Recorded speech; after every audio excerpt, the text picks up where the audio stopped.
Ladies, gentlemen, welcome back to the Lights Camera Discussion podcast.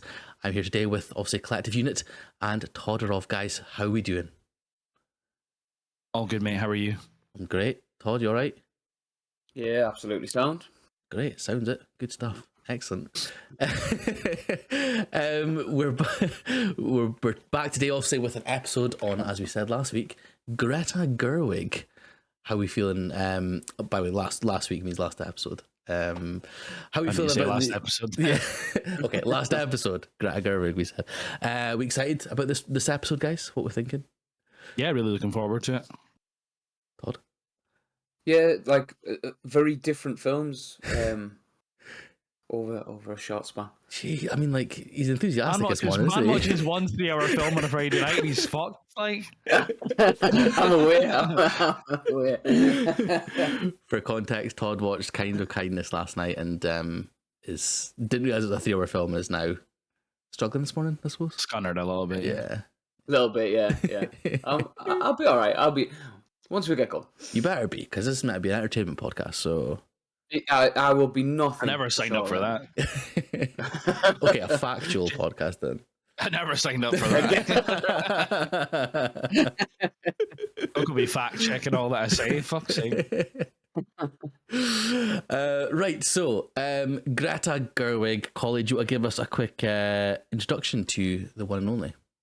Yeah, Greta Celeste Gerwig is an American actress, screenwriter, and film director. Started out working alongside Joe Swanberg and her husband Noah Baumbach on a few films before breaking out on her own. As a solo filmmaker, Gerwig has written and directed the 3 films we'll be discussing today: the coming-of-age films Lady Bird and Little Women, and the fantasy comedy Barbie. Absolutely. And as you say, that's her solo ones. There was one before, wasn't there, that she co-directed with Noah, but we're not going to be talking about that today. We are talking about just the solo ones. So, let's just get straight into it. Let's not beat around this bush. Let's get into the facts and talk about the first film, Lady Bird. So it was released in 2017, and in 2002, an artistically inclined 17-year-old girl comes of age in Sacramento, California. So, guys, first thoughts on Lady Bird. Collie, we'll throw it to yourself first. I've watched it once before, but this was probably around the time that it came out. I don't know if I've seen it in cinema or when it first came on video on demand or whatever, but I thought it was all right when I first watched it, and then years later started watching it for this podcast, and I think on every rewatch I just enjoy it more and more. Good stuff. Todd? Yeah, so I watched it for the first time around this time last year, so around sort of summer, just on a sort of whim of, I think it was watching directed films and like connections between like Florence Pugh going to Little Women right now. Let's watch more Gerwig. It's a running theme where it's probably not on paper something that would appeal to me necessarily, like if you just told me the concept or whatever, but cast and crew made it what it was. Really enjoyed it, and it's something I'll watch. Well, I'll watch again without question. Good stuff.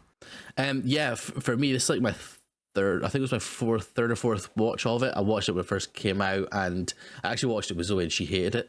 But she's not a cinephile, so we're going to let her off. But again, I'm kind of same as you guys. Keeping for? Every time I watch it, I enjoy it more. I think it's a absolutely phenomenal film. Wonderfully written, wonderfully directed, and the cast is as you say, brilliant as well. Yeah. One word I noted down about it was charming. I thought it's a charming film. Like, it's just like I said in the introduction, like coming of age, but like just an interesting story that, like, yeah, it doesn't maybe appeal to me in terms of how my life or whatever, but through the whole story and stuff, I find it very charming. Absolutely. So talking about charming, obviously the main character is played by Saoirse Ronan. So what were your thoughts on her kind of performance in this film? Collie? Todd? Sorry, I waited for you to ask. I thought you were going. Oh, sorry. Okay. Yeah, but no, I thought she was really, really good in the role. She's not far like removed age wise from Lady Bird. I think Lady Bird's in her late teens, 17, 18. She's looking to go to college, and Saoirse Ronan was in her early 20s, maybe. But yeah, I thought she was great in the role. Like, wouldn't have thought that she had to really train her voice to be, a California based accent because she's, I think, born in New York, raised in Ireland. I think's her heritage. You sure? But yeah, I thought she was. I thought she was really, really good. Like just fit the bill perfectly. Interacted with all the different characters, whether it be the kind of our best pal or our mum, obviously her mum right at the start of the film. That conversation's hilarious, and then she just chucks herself out the car, which is one way to start the film. And then all the way through to our conversations with Timothée Chalamet and the popular girls. Yeah, I just loved it. All the little relationships that she had to kind of morph to fit into, I thought was really, really well done. What about yourself, Todd? Anything that stands out or anything to nitpick?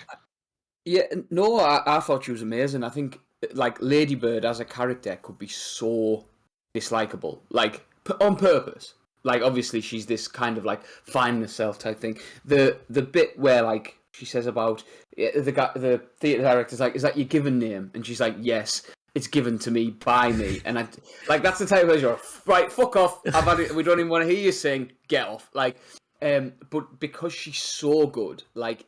It makes you root for her anyway. You said about like the conversations, and I think this film is just full of just little conversations that make you realise how good she is. Well, and it we'll get onto it later, but like how it helps the sort of supporting cast as well. Just literally 2-minute conversations that really don't make a difference to maybe the story or Lady Bird's life, but pad those characters out. But yeah, I thought she was phenomenal. Just like in a subtle, very easy way where she's not having to do anything big. There's no point where she's like going over the top or trying to like be Oscar baity. But I think I know we're talking about Gerwig as a director, but even as a writer, like she writes dialogue so well. Like just though. You believe that everything that comes out of Lady Bird's mouth is something that she would say, and I think that's a good bit of teamwork between Gerwig and Ronan. What about you, Massey? Yeah, absolutely. I mean, I love Saoirse Ronan. I think she's a phenomenal actress, and like up there with the best working today for me. I think she's absolutely wonderful. Like, as you say, makes like what could be a total dislikable character just so charming. And it's like it's with subtle things that she does that she's able to kind of get that across, and you almost like you can sympathize with her, you can empathize with her, you can actually like feel like you could be friends with her, but then she's not a perfect person, which is great. As you say, we'll kind of talk about the writing and directing and stuff later on, but it's obviously you can feel it's like a personal film for Greta, which is something that I think completely helps with everything. Now, as you said there, Todd, like it's not really Oscar baity, but obviously she was nominated for an Oscar for this as well, which I think is super well deserved, along with someone else that we'll talk about in a wee sec as well. Yeah, in terms of the character of Lady Bird, was there anything else that kind of stood out to you guys with her? I know you're talking about obviously the conversations that she had with the supporting cast, or should we kind of move on to that supporting cast and discuss them, because there's so much people to talk about in this film as well. I would just say just the way that Saoirse Ronan like changes who Lady Bird is depending on who she's with really stuck out. Like when she's like this goofy sort of weirdo when she's with a mate. Then when she's with Danny, she's like she tries to be the cooler of the two and realizes she doesn't have to be. I just think you can see that shift, and she does it so well. Again, without being over the top, and it was just something that I think she does well in everything. So she manages to get the character right at that time, and again, that'll be down to Gerwig's direction. But I just thought it was like it's a nice little thing that she does right the way through the film, depending on who she's talking to. Mm-hmm. Collie, thoughts on Saoirse Ronan? Mm-hmm. Anything else we'll talk about? Yeah, I mean, like nothing really to add. If we're going to move on to the cast interactions and stuff like that, I think if we want to move on to Laurie Metcalf, because the interactions with her are like fascinating, even from the offset when they're in the car. But I would say, like, just to skip ahead to the main, I think, like, the crux of their relationship and their conversation is when she's in the changing rooms trying on the dress, and it's when our mum Marion is saying, "I want you to be the very best version of yourself," and she just goes, "What if this is the best version?" And it's just like the look that she gives her. It's like devastating for Ladybird, Christine Ladybird, whatever you want to call her, inside. And then it's it's of course I love you, and then it's, but do you like me? That's what she's just wanting her mum's like approval almost of her being herself, and her wanting to go to an East Coast school and stuff. And it's so tense all the time, all their conversations. It's always seems to be preloaded with stuff. But then obviously you can see the softness of it when, after she loses her virginity with Timothée Chalamet, then she's in the car getting upset, and then they go and look at houses, which seems to be their thing to do. But yeah, they cutting all the way to the end of the film, when she refuses to go into the airport, and then she's like, "Oh, you can't park here," blah blah blah blah, and Ladybird just shuts the door. That like singular shot of her driving away, and it just like dawning on her, and that like incredible acting, and rightfully nominated for supporting actress. Just a powerhouse performance. And then when she, because you think like, oh, maybe she's gonna catch her because it's not been that long, and then the way that the direction now of, you see her coming into the airport and running or walking fast or whatever, and then all you see is her husband, the dad, there, and you know that she's missed her chance, and she just like goes into his arms and sobs. Just really, really like hard hitting stuff, and it kind of brings you around to that, like, they're both dysfunctional, and they do obviously like deeply love each other, but it's in a very strange way. I thought. Massey, what was your thoughts on Laurie Metcalf? Yeah, I completely agree. It's always tinged with that kind of like undertone of like passive aggressiveness, isn't it? Like every conversation that they have, and I think that's what helps make it feel so real. It's not a perfect relationship, but they both like clearly love each other. Yeah, I mean, Laurie Metcalf's performance is just outstanding, and it's on there with it's up there with Saoirse's performance for me. Obviously, as you say, getting nominated for the best supporting actress as well. I've not really seen her in other stuff. I think, was she not Sheldon's mum in like Big Bang Theory, or Sheldon's mum? Yeah. But I've not really seen her much else. So like it was interesting to see her actually in this kind of like nuanced sort of role, and having to give a kind of natural in something like Big Bang Theory. It's obviously over the top and kind of like you're played up for the audience, the live audience that are there, sort of laughing at you. But in this one, it's like it's so grounded and so realistic. I think it's just a wonderful thing. As I say, with like little jabs she has at Lady Bird throughout the whole film, like, and they, it's like they both antagonize each other, which as I say happens a fair bit during the film, and yeah, it's just such an interesting dynamic that they've got. I absolutely love her performance. Todd, Laurie Metcalf. Yeah, like, you're sort of sympathetic with her because although she has to be the difficult parent, there has to be a good guy, bad guy, and she feels like she has to play the bad guy because of obviously what the dad's going through and struggling with, and he probably doesn't have the capacity to do it. I'm with you on the driving away scene. Like, you know, you're desperately wanting that, like, that happy ending, and you I don't know. I was sat there going, like, just turn around, like. This is the moment where she turns now, right? She turns now, and I think it lent so well to a character that she didn't for so long. That, like, you know, she does care. Yeah, I think Corey, I think you covered it perfectly. Where you've got those soft moments that she plays really well, like in the car after losing her virginity, and then those harsh moments where she's talking to her about like the college and stuff.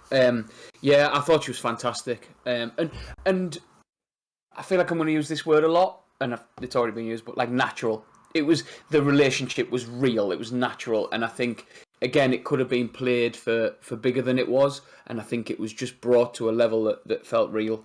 Yeah, it was.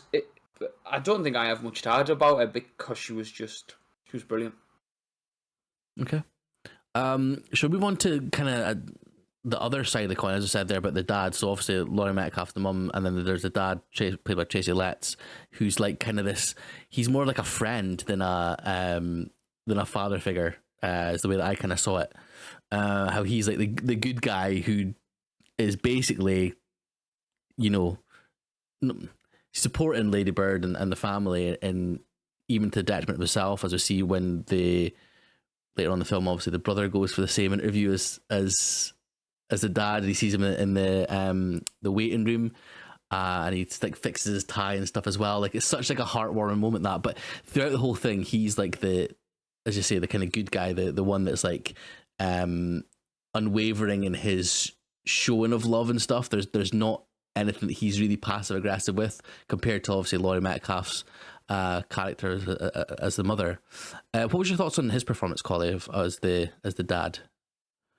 Yeah, I thought it was a really like sensitive portrayal of a dad. He realized that Lady Bird needed to be handled differently than the mum was treating her, really, in terms of like, you know, she has all these wants and desires, whereas her mum's quite domineering. He's very supportive of whatever she wants to do. They'll find a way, which is, you know, when it comes to the refinancing of the house, and obviously he's going through issues with his job and his job search, as he touched on with the interview process, which I thought was cool to see Pete from The Bear as the guy that was interviewing him in the for the job role. Did you not recognise that it was Pete? I didn't know.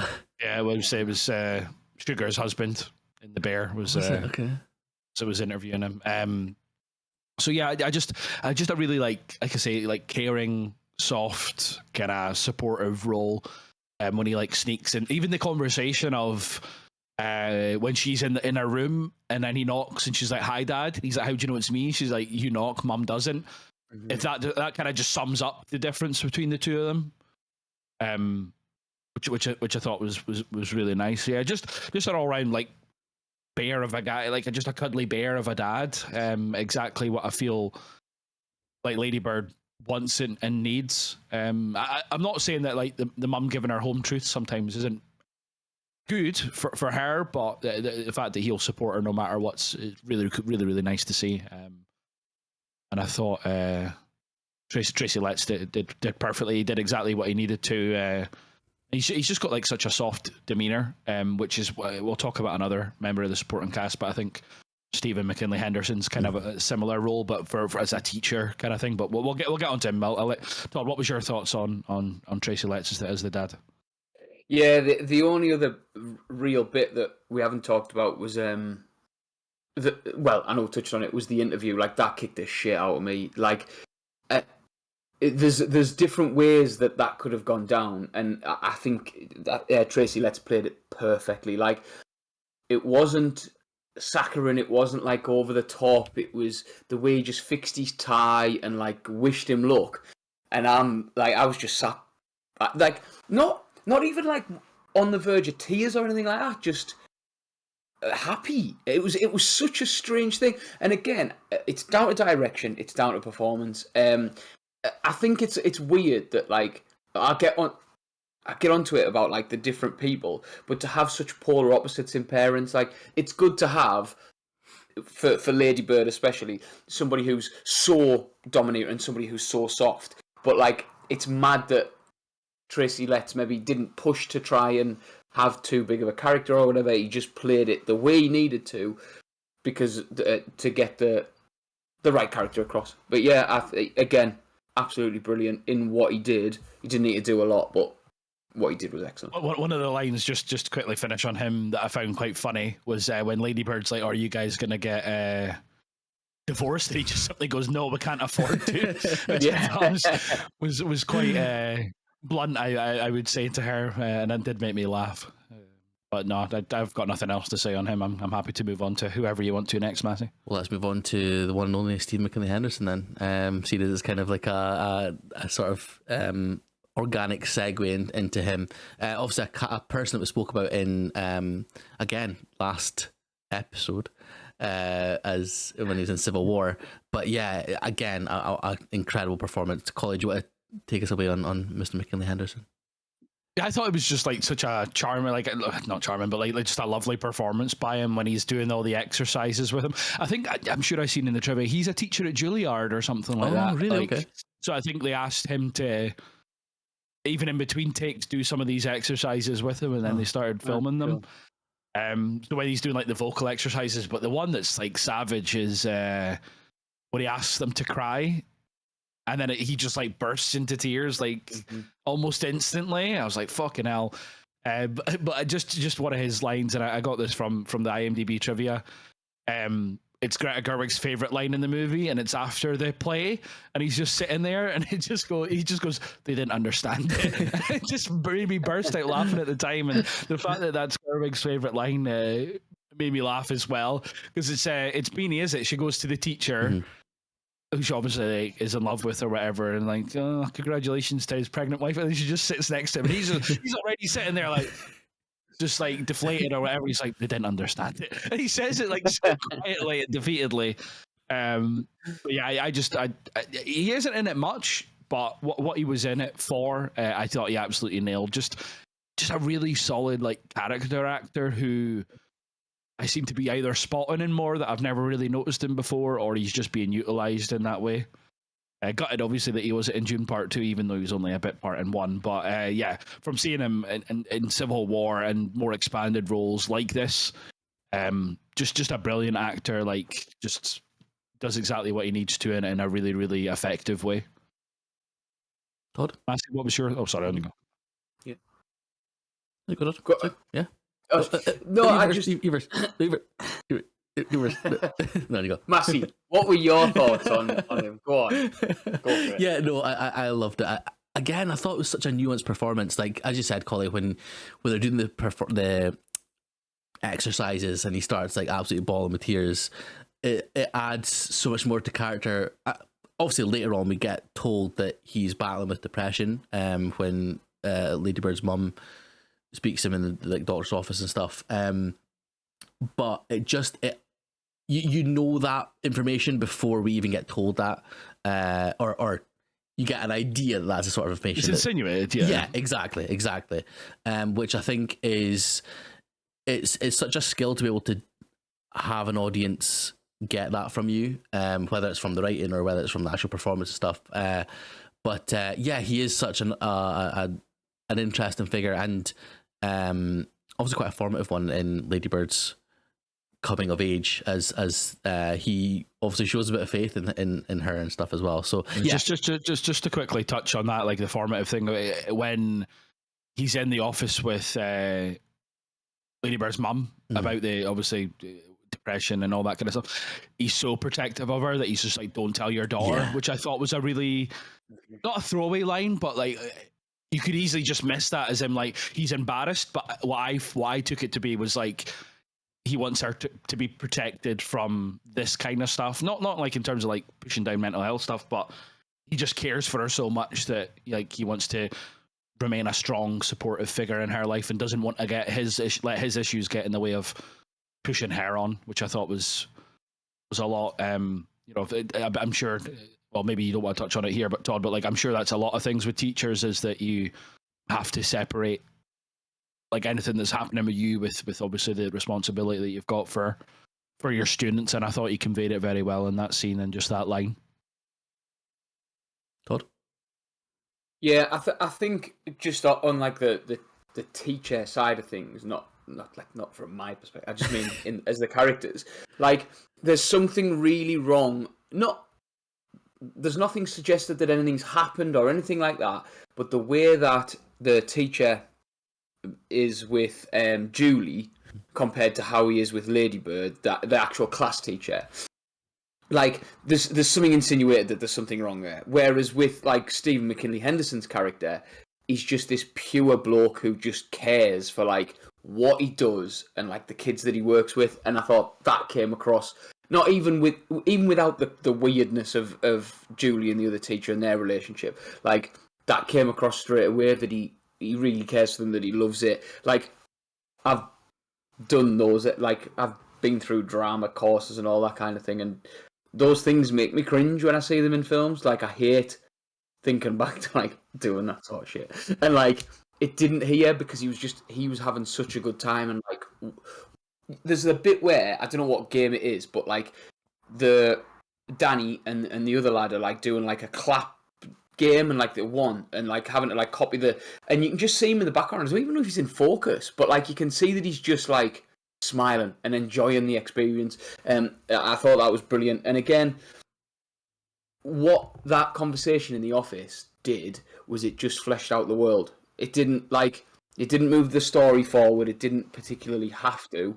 It just made everything a little bit more believable and a little bit more real. And again, that came down to him just like you felt it in him. Absolutely. Yeah, it's very much a film of yin and yang characters, isn't it?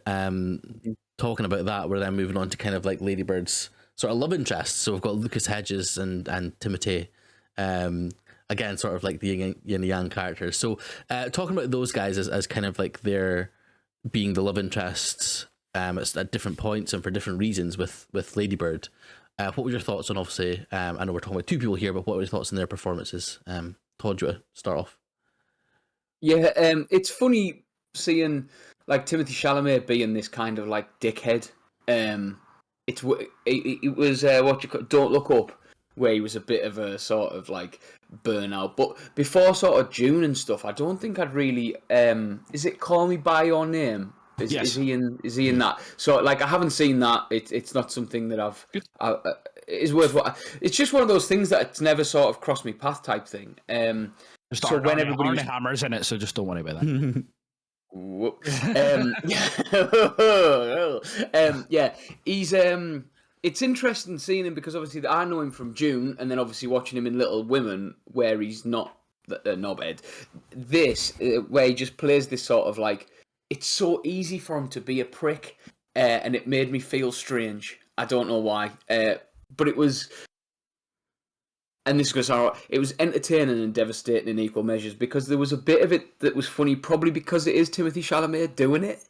That like I found it funny where he's like, "I didn't say I wasn't a virgin." Like, you clearly did. We were there, but then obviously you've got like Saoirse Ronan absolutely then making you feel devastated for finding that entertaining. Yeah, he was brilliant for what he needed to do. Lucas Hedges as Danny.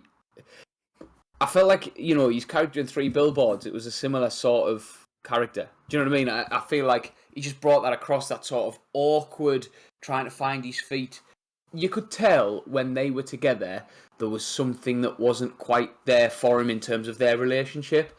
I think the first time I watched it, I didn't think he was gay, but I also didn't think that he was like trying to like bin her off, or I don't know, there was just something in his performance that suggested maybe he wasn't. And when he breaks down to Lady Bird outside that coffee shop, I thought that was again, he's quiet, he takes it easy the whole way through the film, and then that's his big moment to kind of show you what you can do, I suppose. Yeah. Collie, sorry. Yeah, that scene outside the cafe, like the side door and stuff, where he breaks down, and like she's like obviously really standoffish because he broke her heart, really. Or like led her on, knowing full well that he was gay or whatever at the time. But then when he's like obviously devastated and scared of like coming out, the change up that Saoirse Ronan did, I thought was incredible. But his performance as well, I thought was really good. You could definitely tell like subtly there was something off, whether it was just he wasn't into her or like whatever. Like I didn't call the fact that he was gay either, Todd, like you said. There was just something there which speaks to his performance. I thought he was really, really good, and Chalamet was class. He was just, at first I thought it was kind of a bit cliche, the whole like sitting outside smoking and reading a book and stuff, and then as soon as he's like, "Oh, I wish you would flirt," I was like, he's just playing her there.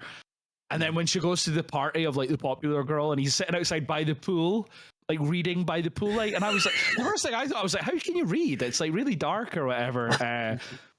But I thought that was good. But yeah, like just to touch on like one scene specifically with them is like straight after they have sex, and he's just like, you know, like, oh, I didn't say it and stuff. And then the line that I noted down was like, do you have like any awareness about how many civilians we've killed since the invasion of Iraq started? And Lady Bird's like, shut up, like different. It's not all about war. I just thought that was hilarious.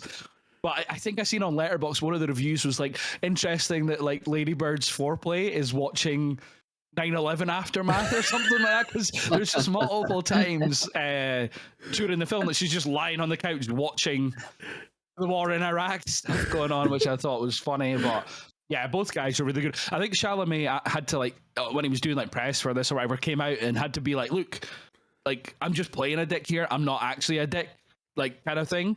I don't know if he was getting a reputation for, like, because people can't separate the actors from performances a lot. But the fact that he had to come out and say that kind of speaks to how good he played it.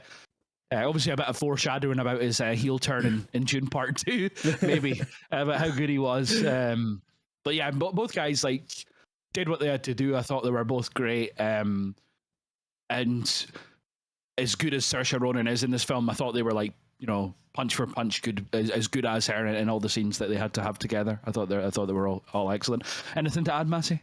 Yeah, I think it's so interesting. I didn't know that he had to come out and be like, oh yeah, I'm not actually a dickhead, because it feels like this character is what Timothée Chalamet, by looking at him, should be, but he's obviously not. And I think that's really funny that he's had to come out and actually be like, no, I trust her. Yeah, Todd said like he just like looks a prick a little bit. Like he's got that like longish kind of hair, and he's a pretty boy, and like I say, like the sitting and smoking and reading, like he's like, oh, I'm so interested kind of vibe as a 17, 18-year-old. But yeah, sorry, Massey, to interrupt. Is there anything else you want to add about either of them? No, that's fine. That's basically that. I think there's maybe like sort of one more character that we haven't really touched on. It's sort of like the main sort of group, and that's Beanie Feldstein as Julie. Yes. Again, talking about yin and yang performances, I feel like she's like the yang to Saoirse's yin. So thoughts on her performance, College? What start us off with her? I thought she, like, the yin and yang's perfect, exactly like you said there. I can't remember the word for word, a bit of trivia, because I didn't note it down, but it's something to do with they wear the same nail polish throughout it or something like that. But that was a complete coincidence at first. I think Saoirse Ronan and her chose that, and then it was a decision made that they would then match for the rest of the film. But yeah, some of their early interactions is brilliant when they're like lying down and they're obviously talking about masturbation and stuff like that, and they're talking about the shower head and stuff, and then the lassie comes in and goes like, you can't eat those biscuits or whatever the fuck they are, like the biscuit thing, and then, oh, it's not consecrated, and they birth out that. I thought their relationship together was great, but to get slightly more serious about it is their reconciliation. And she's crying, she's like, why are you crying? She's just like, oh, I noted down, it's like some people aren't supposed to be happy. I think it was something around that, like some people aren't built happy, and I thought that really was like quite a hard line to hear, because it's so self-aware. But no, I thought she was excellent. Some of the behind the scenes stuff to build up that relationship was that Saoirse's Irish Catholic raised, Beanie Feldstein's Jewish, but it's not so much about that. Is that I think Saoirse had to teach her some of the Catholic hymns or prayers or whatever they were talking about, and Beanie had to teach her the Pledge of Allegiance. And even though she was born in New York, but raised Irish, Saoirse Ronan had no idea even what that was. So I think Greta Gerwig behind the scenes, and we'll talk about this probably on all our films, she's really like collaborative, like pushing collaboration between the actors and actresses behind the scenes. I think she said in this one as well, like, if people have like secrets about their characters, not to tell her as a director, and they can kind of explore it through the takes and the rehearsals and stuff like that. So just, I know we're talking about Gerwig in general, like just her pushing her characters, actors to explore their characters, I think is a really interesting and effective, and, you know, proof is in the pudding kind of thing. It's a really good way to go about it, because every actor and actress that we've talked about, and everyone that we probably won't touch on in this film, just it feels as if it's just natural for them that as soon as she says action, they are that character, which isn't always easy to do, I would say, in films. But I think the whole collaborative process between Saoirse Ronan and Beanie behind the scenes, and all the other actors and actresses, and Greta, I think, absolutely nails this thing. And I think if there's a character in this film that nails like just the purity of it, I would say is Julie, because she easily could have just turned around to Lady Bird and went, "Oh, fuck off," when she tries to reconcile with her, because she called her like absolute shit, like of all the popular people, like completely ditched her. But she was just like, no, like you know, I love you and you love me, kind of thing. Yeah, just a really, really great friendship arc, I would say, portrayed by both Saoirse and her. And again, similar to the boys, punch for punch, every scene that they were together, I don't think Saoirse was dominating or anything. I think they were both just naturally great together. So I think I've talked about a lot of her stuff, but is there anything that either of you want to add? I just want to touch on the one of the bits that start with her signing up for the sort of call sheet, and Lady Bird puts her name Christine, Lady Bird McPherson, and Julie is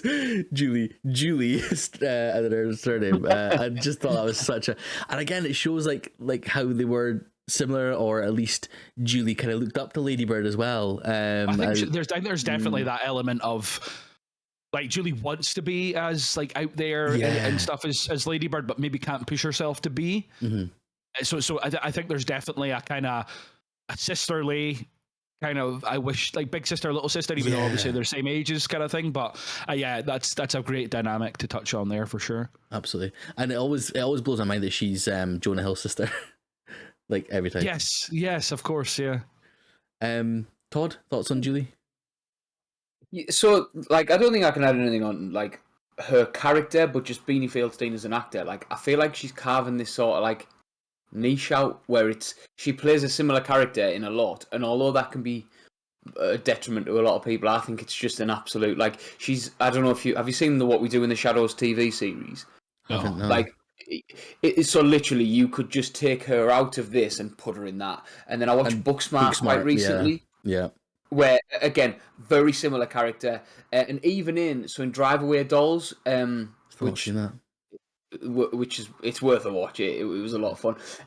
Like, again, she's playing an adult, but she's just playing an adult Julie. Like, she's still that sort of like quirky, insecure, but happy to be weird, and I love that about her. I love that she brings that to characters. Like I said, I don't think it's a bad thing that she plays similar characters at all. But yeah, I agree with. I think the big thing for me was that kind of like they're two peas in a pod, but there's definitely that sort of like there's a slight power, not that Lady Bird uses until probably when she bins her off, but like there's still that slight power dynamic that you can see through it. But I just thought they were great together, like very watchable, and obviously, Collie, that speaks to what you were saying about the behind the scenes stuff, that it just carries on screen, and then probably as soon as it's caught, it's straight back off screen, that it's the same thing again. So yeah, it's really cool.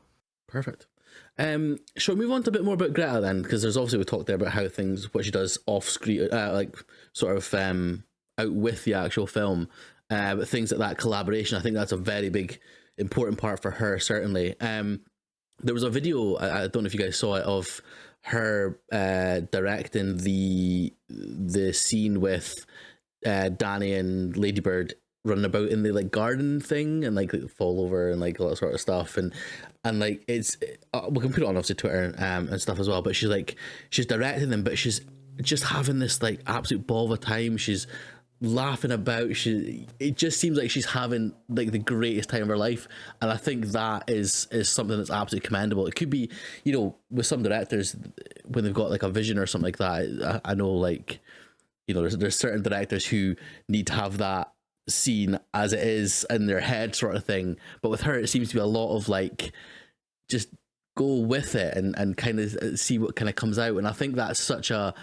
interesting way to kind of go into filmmaking.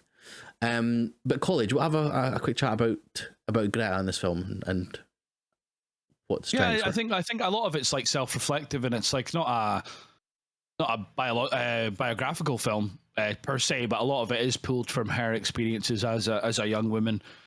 She wore a prom dress while directing some of the prom scenes, which I thought was quite quirky and cool.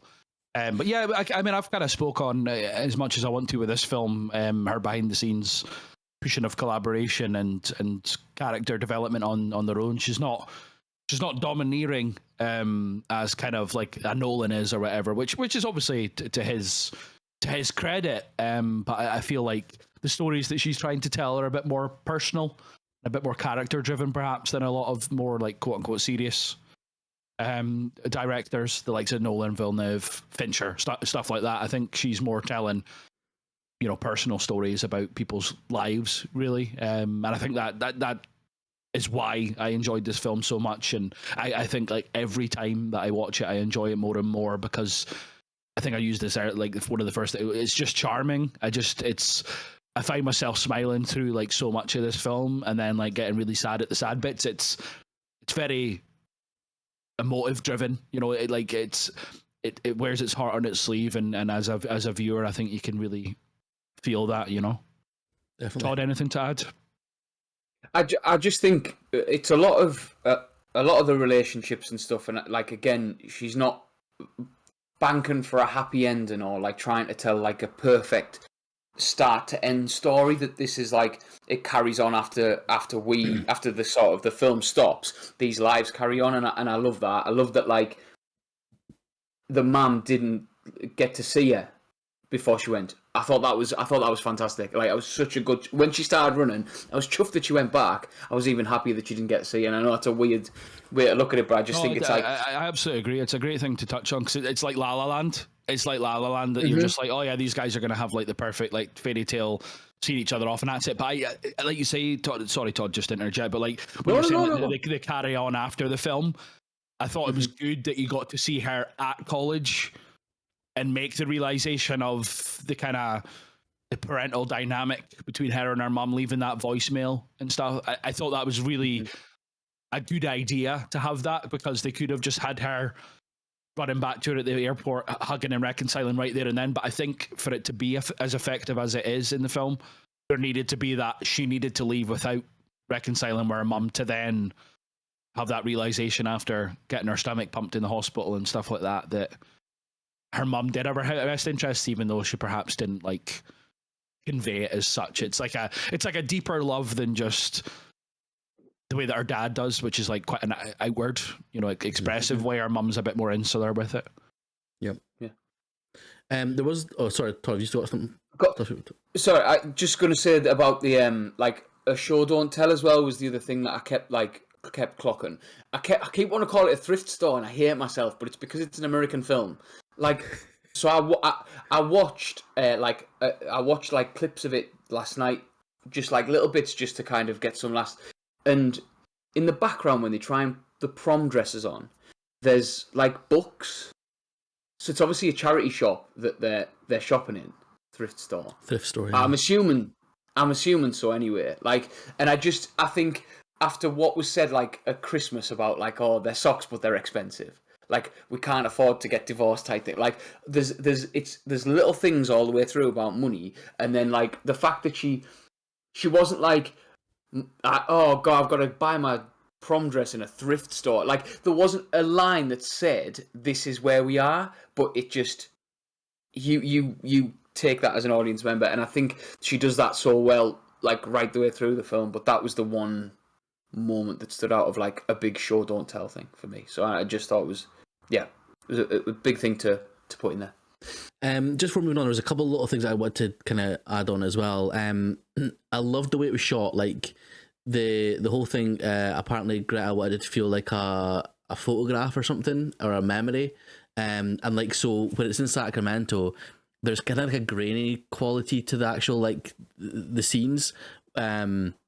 Which apparently they worked really hard with cinematographer to get that sort of like look. And then when it's in New York, when she actually makes the move to New York, it's like clean, almost cleaner, and ironically almost brighter. Which obviously it looks a lot colder. It looks a lot colder. Yeah. So, but I think it's like it almost like looks more realistic, doesn't it? Like in the way it kind of in shot sort of thing. So I thought that was really interesting doing that. The ending as well. Like I noted down here from obviously from IMDb, where when she leaves the voicemail her mum, she inhales and the film cuts on the inhale. because what Greta said was when she exhales, we're in a different story, and she's not telling that next story. It's like, I think that's such an interesting kind of. No, do you not like that, Collie? Is that that's a bit too pretentious for me, to be honest. Like I'll believe it to like a certain extent, but I'm just like, that's a bit like, like that's fair. I get it. I get it, but I'm just like, it's a bit of a wanky saying. Fair enough. She's a filmmaker after all, I suppose. But no, I like. know, but it's a bit like I've been re-listening to the early Skip to the Ends, and they describe them as like, Starbucks mocha frocca latte kind of berry wearing people kind of expressions, and that for me is just a little bit too far. Fair enough. I liked it. I like that. I like movies, that kind of one. It's just like, yeah, cool.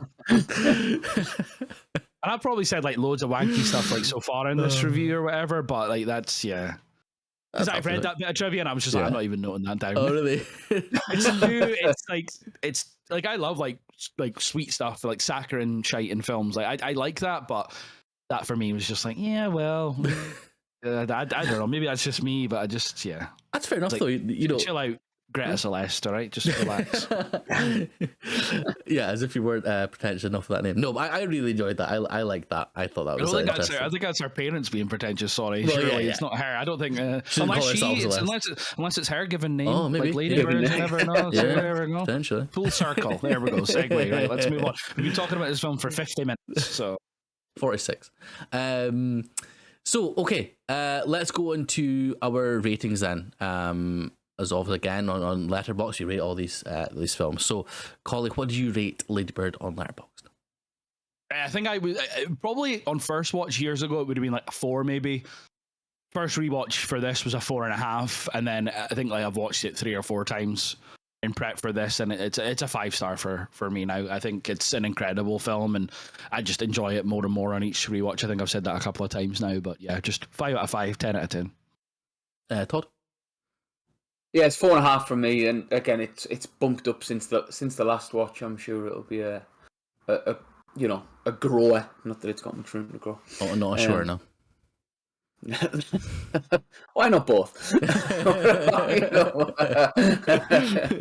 about you, Massey? Yeah, I mean, for me, so I'm looking back on Letterboxd. I watched it on March the 13th, 2024, and I gave it 4.5 stars. But this time I gave it 5. It's again, just enjoyed it more. So, 5 stars for Lady Bird. Okay, let us move on to the next film, which is Little Women. So Jo March reflects back and forth on her life, telling the beloved story of the March sisters, 4 young women, each determined to live life on their own terms. So again, first thoughts on Little Women. Collie, take us away. Yeah, so I used the word charming for Lady Bird, and this isn't my type of film whatsoever. Like the language in it, obviously, just to cover it, I don't think you maybe mentioned it there, but this is an adaptation of a story that's been adapted like loads of times before, and this is just Gerwig's like interpretation of it or whatever. But for this, like charming Lady Bird, this is like delightful, to use a bit of a wanky word about it. I just thought like everything about the film was like, it was a period piece, you know what I mean? It's set during the Civil War times. It won the Oscar for costume design, which I thought like it looked like it just looked legit, you know, and every aspect of it I thought was really, really nailed on. Again, not my kind of film, and we'll get onto the writing and stuff. It did lose me a little bit, but I took that more to be source material based rather than Gerwig based. So overall thoughts, thoroughly enjoyed it. And yeah, we'll obviously delve into more in detail. Todd? Yeah, I'm with you. Like, this doesn't, on paper, it doesn't appeal to me at all. Particularly the period piece of it, and kind of, it's very much a story where very little happens in terms of like it's this slice of life. It's character driven. But I really enjoyed it. Really, it surprised me how much I enjoyed it. But again, I think you give it to a different writer. Well, I suppose the opportunity's there, isn't it? Because there's been like 400 adaptations of it. There's God knows how many different versions of it. Maybe I go and watch one of them just to kind of prove myself either right or wrong. But yeah, it was down to the performances, down to the writing as to why it was so good. Massey? Yeah, I'm kind of the same as you guys in terms of like it's not my sort of thing. There was things I liked about it, but it's also by far her weakest film for me. Yeah, there was things I liked, things I didn't like. I think if it was a thing that I liked, I'd obviously enjoy it a bit more. But I don't know. I found myself struggling at points. It felt like it dragged, certainly towards kind of like the middle bit. It kind of dragged a bit for me. But yeah, you're absolutely right. I mean, winning the Oscar for the production design or the costume design, sorry, completely deserved. I think it looked great. There was obviously a nice attention to detail. But it's just really not my sort of thing. Although, you know, Saoirse Ronan and Florence Pugh, you guys know what I think of them as actresses. And I thought I would enjoy it more, to be perfectly honest. But no, it was fine. It was all right.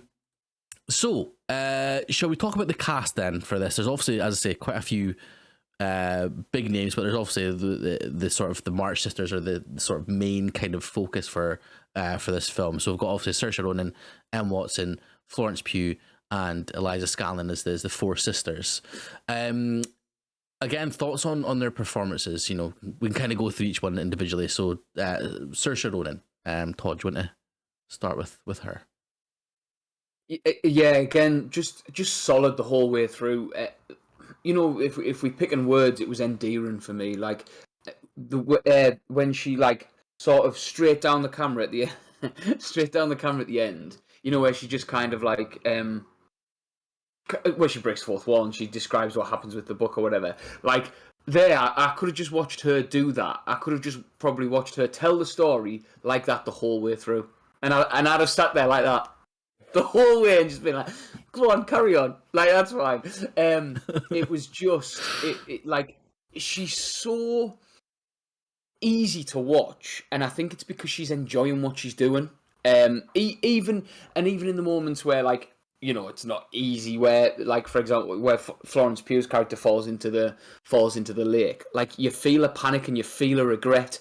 When Florence Pugh burns a book, you feel that sort of sadness, and I think she just does it so easily. It's effortless for her.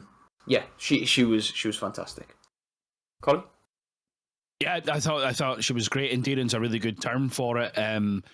It's funny, a bit of trivia about it again from IMDb is that Saoirse Ronan wrote to Greta Gerwig and was like, "I'm going to be playing Jo March," and Gerwig is like a bit hesitant because she just worked with her, so she wasn't too sure. But then she was just like, "That's kind of a Jo March thing to do from the character," so that's why she ended up casting her, which I thought was pretty cool. Very similar to Lady Bird, just every scene that she's in with every different character, I think she absolutely does really well. Obviously, continuing our chemistry with Chalamet from the last film, but their interactions are so interesting and good, and just the journey of her from beginning to end of a relationship with Chalamet's character, I thought was really good. It was like she obviously like is interested in him, doesn't want to marry him, and then later goes, "Oh, maybe I should." And the whole thing with the letter, I thought was an interesting dynamic. Obviously, a lot of this is from the source material, so it's not so much a Gerwig and Ronan thing, but it's believable. It's absolutely believable that this could be not a documentary, obviously, because it's like Civil War times or whatever. But you know what I mean? Like this could be real, and this is a genuine journey that someone could have went through, has went through. Like I thought she was just excellent, and I don't think she like. I was going to say she carried this film. She didn't, obviously, because everyone's excellent. But to be the lead in both the last two films that we've talked about, she's well deserving of it, and she absolutely nails it. And I think she just elevates the film with how good she is in this. Massey, anything to add? I think that's a really good way of putting it. She elevates the film. I think with her, she almost like she allows the other people that she's interacting with to kind of. I don't know if it's because her performances are so good but people come and like kind of match her level wise. I think. Yeah, I completely agree. I think she is elevating the performances there. But yeah, not much more to add. I think she's wonderful in pretty much everything that she's in, to be perfectly honest. So yeah. Emma Watson as the as Meg March, the sort of like, she was the older sister, like not much in them, but she was kind of like a more of like a sort of almost getting towards a parental kind of figure, I suppose, in this, being a bit more mature, I suppose. What was your thoughts on her performance, Collie? Mature is probably a good way to put it. Like, Emma Watson's such a strange actress to kind of assess. Obviously, growing up watching the Harry Potter films and that, and then this is kind of she's made for it in terms of like the posh accent and the kind of like not holier than thou attitude. I don't think she's really got that as Meg, but she just seems to be a bit more put together than any of the other sisters.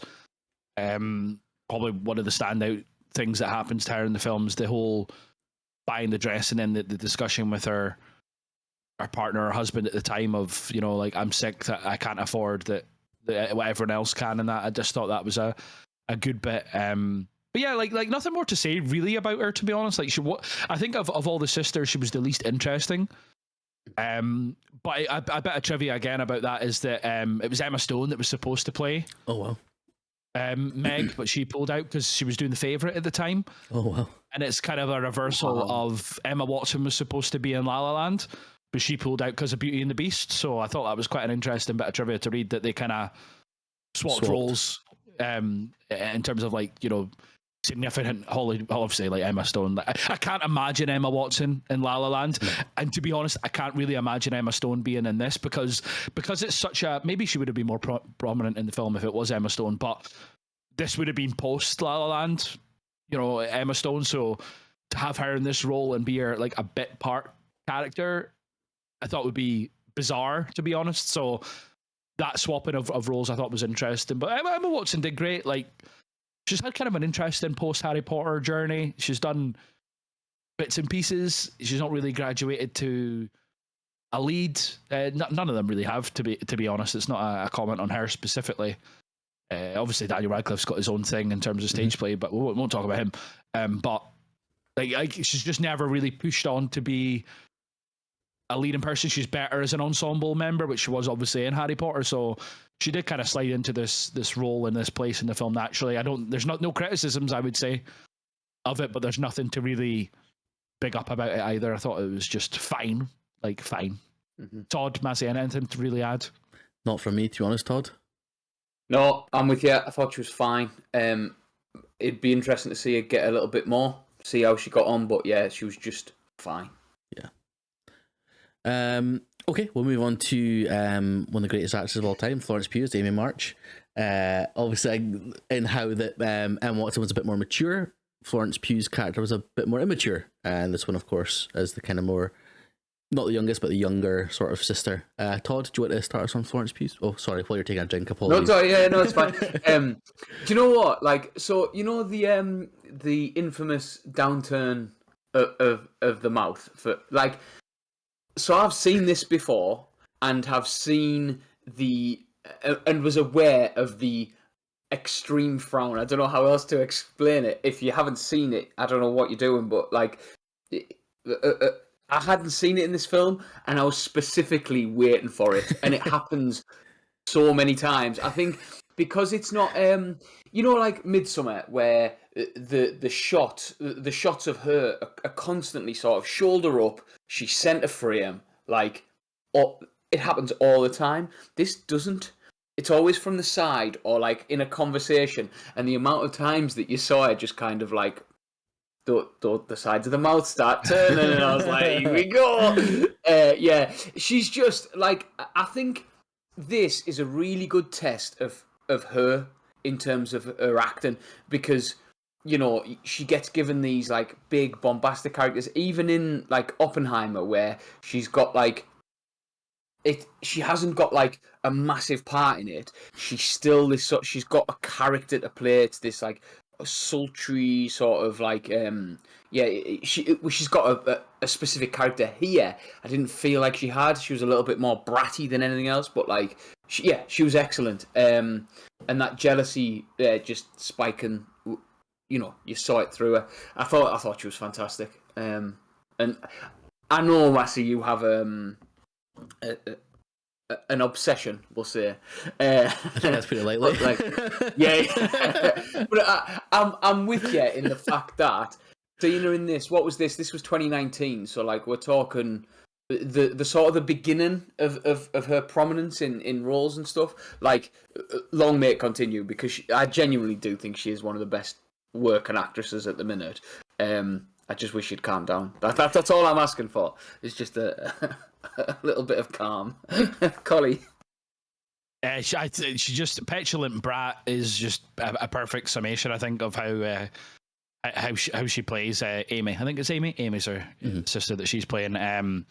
Just the whole book burning thing, when she's like storming about the house and she's in these little like wings in the costume, because obviously they've been like practicing plays or stories or whatever. And then Beth's just like, I'll teach you some piano. She's like, I don't want to learn piano. Or whatever. I don't want to learn chords. I think it's chords she offers to teach her. And then you can see her going into the room and searching for something to do, and she burns the book.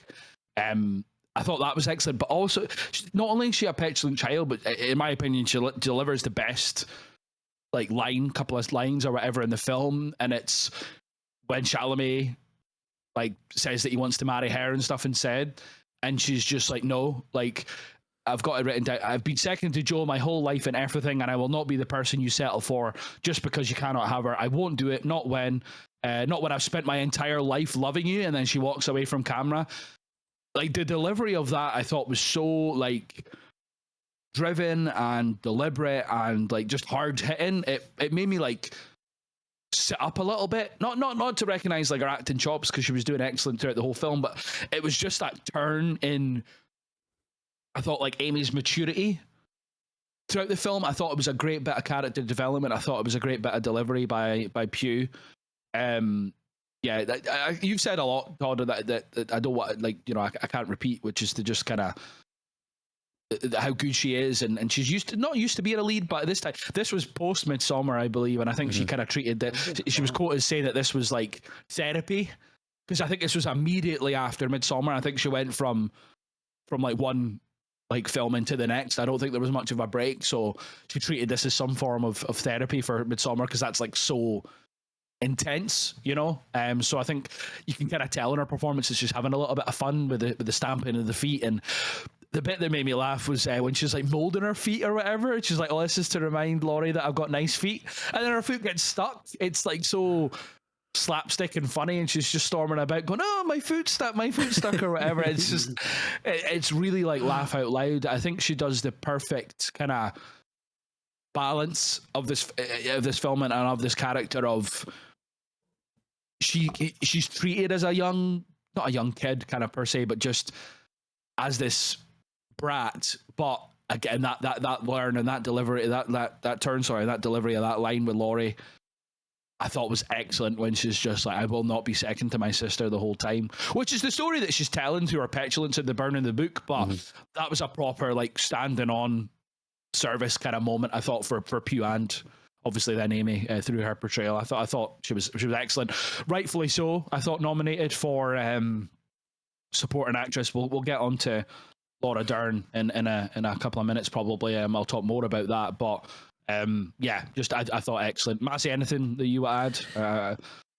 I'm worried, but yeah, not much more I could say about the character. I could talk about Florence Pugh all day, but I thought she was great. She's fantastic.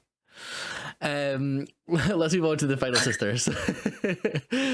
Eliza Scanlon playing Beth March, obviously the more tragic of the sisters, I suppose. Collie, thoughts on her performance? Similar to Emma Watson, not much to do in the story. She was more used as a plot device, I thought. But everything she was asked to do, she did really well. All the interactions with the sister. One of the laugh out loud moments is like when Amy's just like, "Oh, like Beth's got her piano, I've got nothing," and Beth just innocently is just like, "I'll teach you chords if you want," just trying to like appease the situation. And she obviously gets snapped at. So I think she bears the brunt of a lot of the frustrations of the sisters, I feel.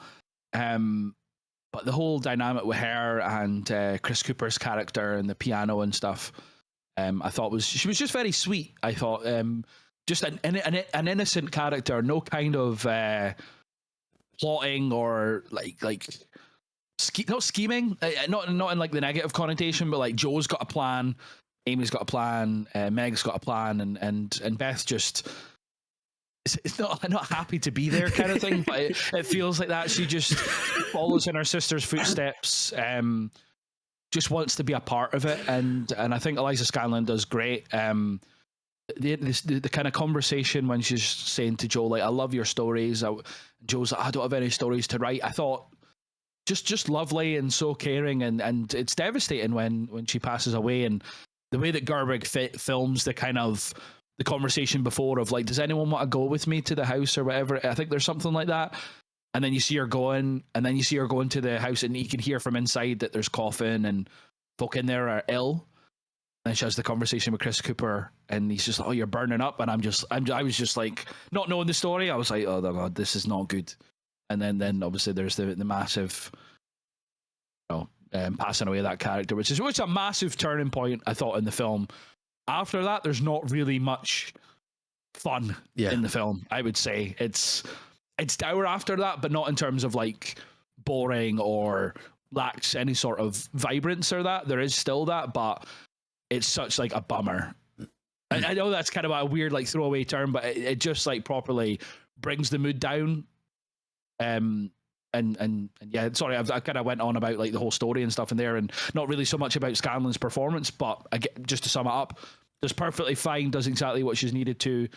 Standout scenes, probably that one with Joe when she is talking about like the stories and stuff. I thought that was just a good portrayal of two loving sisters, and kind of similar to the Julie and Lady Bird dynamic, very much, and obviously it was bigger sister, little sister, but just the idolizing of her elder sister, I thought she nailed. Yeah, I think you're absolutely right though to kind of take it down the story, because she was obviously such a big part, and her death was a big part of it, and I think it really was a turning point for a lot of the characters, wasn't it? That her sort of passing away and stuff. Personally, I really enjoyed the relationship she had with Chris Cooper. I thought that was like a wonderful thing. He just loved the fact that she was so good at piano, and like that, her musical talent. I don't think it changed him, but it certainly softened him up, I think, which was really sort of an interesting dynamic for me, certainly. We also spoke about Chris Cooper before. But when sorry, on you go, finish your point first. I was just going to say, when I saw him in the film, I kind of expected him to be that sort of like more gruff sort of hard-nosed sort of guy, and then for him to obviously kind of latch on to Eliza and Beth and her talent, I thought was a really interesting sort of dynamic. Sorry, Collie, Nico. I thought the like, just even from his first scene, like as soon as he appeared, I was like, "Fuck yeah, Chris Cooper!" Like, love that guy. And then I think it's the first bit in the film is when Joe says, "My grandfather is much more handsome," to the painting of him. I think, is that the first time that you see him? And he's like in the background, or do you see him before then? I can't remember, to be honest. Yeah, but I think that's the first interaction where he's like, "Oh," he takes like jokingly offended about Joe being like, "Oh, my grandfather's much more handsome," or whatever. But his dynamic with his two grandsons. Is it grandsons or sons?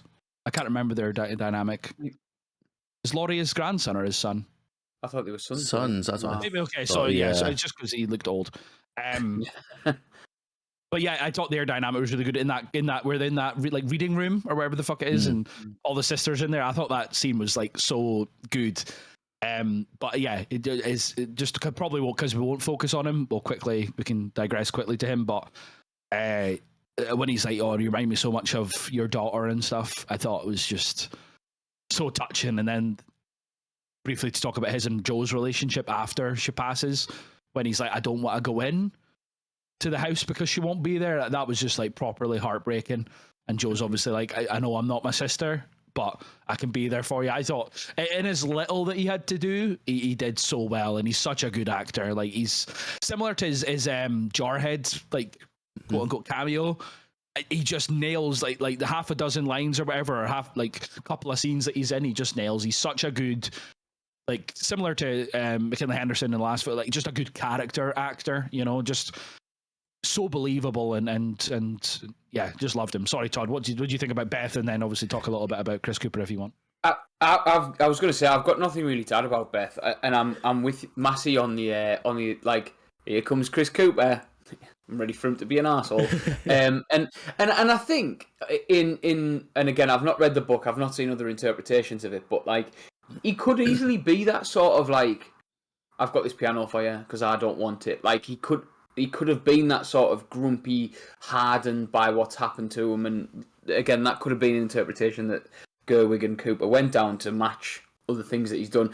But he does incredibly well with everything that he's given. So every character he's asked to play, he absolutely nails it.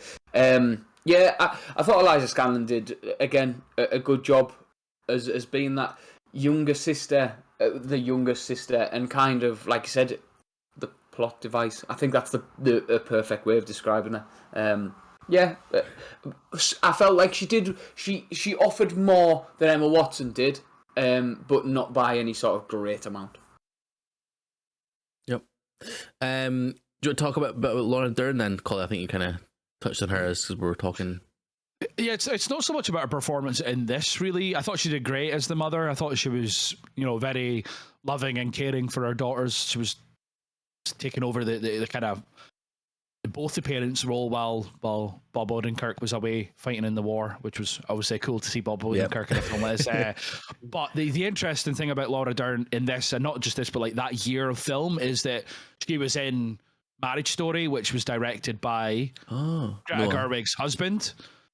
And Laura Dern was nominated and won the Best Supporting Actress Oscar for Marriage Story. So she was up against Florence Pugh for it. And have either of you seen Marriage Story? Have you both seen Marriage Story? I've not seen that. She is excellent in that. And like it just is a bit of a fanboy thing for Florence Pugh. I think it would have been cool for her to see her win it, but Laura Dern is arguably better and a better performance in Marriage Story. But I just thought it was cool that they were both in this. Greta Gerwig and Noah Baumbach are married, and two of their supporting actresses in their films were both nominated for the Oscar, which I thought was pretty sick.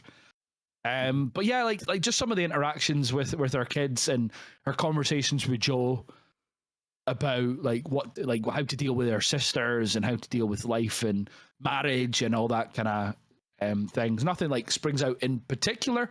But Laura Dern is just such an accomplished actress, and I think in the motherly role here to even probably again, I didn't read too much about behind the scenes, but probably as a motherly figure to them off screen, there was, knowing Greta Gerwig's kind of collaborative process, there was probably a lot of that built behind the scenes, not actually during filming, and that's what made it so believable and endearing a performance by her and as the mother of the little women, as they say. I would say as well, I think when she first welcomes Laurie into the home, when Emma Watson's hurt her ankle, they're all kind of fussing around her and stuff like that, and she kind of is like, oh yeah, just coming in and blah blah blah. That was I really enjoyed that sort of interaction with Laurie there. Todd, anything on Laura Dern? No, I just think again, it kind of comes to Greta Gerwig putting that sort of the burden on the mother type thing, where so in Lady Bird, Lady Bird's mum carries the burden of dad being depressed and losing his job. She's having to sort of take that, and here she's carrying the burden of obviously child dying, husband away, at war. I feel like you see that in every second, even when it's happy, even when it's a positive moment. I love the where she comes in at is it at Christmas where they're having breakfast? I think so, yeah. And it's the family across the way don't have anything, so you're going to give them your... She says it in a much nicer way, but she's so you're going to give them your breakfast. And I think that, for me, was you could see that she wants to give, you can see that she wants to help, and maybe that'll make her feel better about what's happening in her life. Yeah, she, like you said, she is just an incredible actress anyway. She's amazing. And I'd like to think that she was there sort of giving advice and supporting throughout. But yeah, she was fantastic. Okay, I mean, there's sort of last of the sort of big roles, I would say, is Timothy Chalamet as obviously Laurie. Again, obviously he was in Lady Bird, so we're now seeing a different sort of situation in Little Women. Thoughts on his performance? Todd, do you want to take us away quickly? Yeah, I think it was just good fun. The way that I looked at it, there's an Instagram reel of this guy who jumps up and he goes, let's fucking go. Like a big American guy goes, let's fucking go. And then he turns around and goes, let's go. And he's like, he goes dead posh. And I feel like from Lady Bird to this, have you not seen it? No. I'm gonna find it and I'm gonna link it. But basically, it's this sort of like the change between him as this sort of dickhead in Lady Bird to like this really charming and I feel like genuine character, and he plays it so well. The scene in the attic, I think it's an attic. It looks like an attic where they've got the pipes and stuff, and they're having a good time, and he like bursts onto the scene. Like he had me in stitches the way he was just like. It wasn't an inherently like laugh out loud moment. It wasn't a belly laugh, but it was just. It made me smile, it made me laugh because of how much fun they were having, and it's nice to see him having that fun and enjoying it. I thought he held his own against, especially like the four girls as a unit were really strong. But like I say, you've got Florence Pugh and Saoirse Ronan, who are two of the best. You know, he did a really good job. Yeah. When you say the four girls a unit, would you say a collective unit? I would say they are a collective unit. First talking about that Instagram and you derailing it with that. Fuck's I'm going to find this video. Right. Sorry, Colin, go on. Find it now. Find it later. I thought Chalamet was great. Like just a continuation of obviously his dynamic with Saoirse Ronan from Lady Bird. There's obviously that inbuilt relationship carrying over, but his interactions with everybody, especially Florence Pugh, in this film, I thought was great. He was just a lovely, charming man. Like no wonder they were all chasing him at different points in the film. He's obviously incredibly handsome, but he just wants to be nice, and you could take the way that he kind of goes after Joe and then just like settles for Amy as like manipulative almost, but I didn't really feel like he was doing that. He wanted them all to be happy. I'm sure if he could have married them both just to secure like their happiness, he probably would have. The scene that stood out for me was like not really like a speaking scene, was the dancing with Joe. I think is that their first interaction together. I think perhaps is when they're sitting down and talking, and he's like, "Do you want to dance?" She's like, "I can't because I scorched my dress." So then they dance outside. I thought that was just made you smile and was just a bit saccharine, a bit sweet, but it matched the tone of the film, I thought. And yeah, he did exactly what he needed to. Obviously established himself as a Greta Gerwig favourite through this and Lady Bird. So hopefully they can collaborate in the future, because I think his acting and her direction work really, really well together. So not too much to add, to be honest. I just thought he was a great cast member and did exactly what he needed to. Massey, anything to add about Chalamet? No, I think you've absolutely hit a nail on the head. I think it was quite a natural performance, I thought. I thought I just thought he was brilliant. Yeah. Todd, did you talk about Timothy? Yeah. Oh, yeah, you started talking about Instagram, didn't you? There obviously was like kind of like smaller roles for like some Meryl Streep, which I thought was quite interesting, seeing her as the aunt, and kind of the way the kind of story sort of jumped between different time. I was going to say time zones. It wasn't time zones. Well, I suppose technically it was. It was in Paris in the US, wasn't it? So, but like sort of like forward and back kind of thing. I thought it was interesting seeing her with Amy at the start in Paris.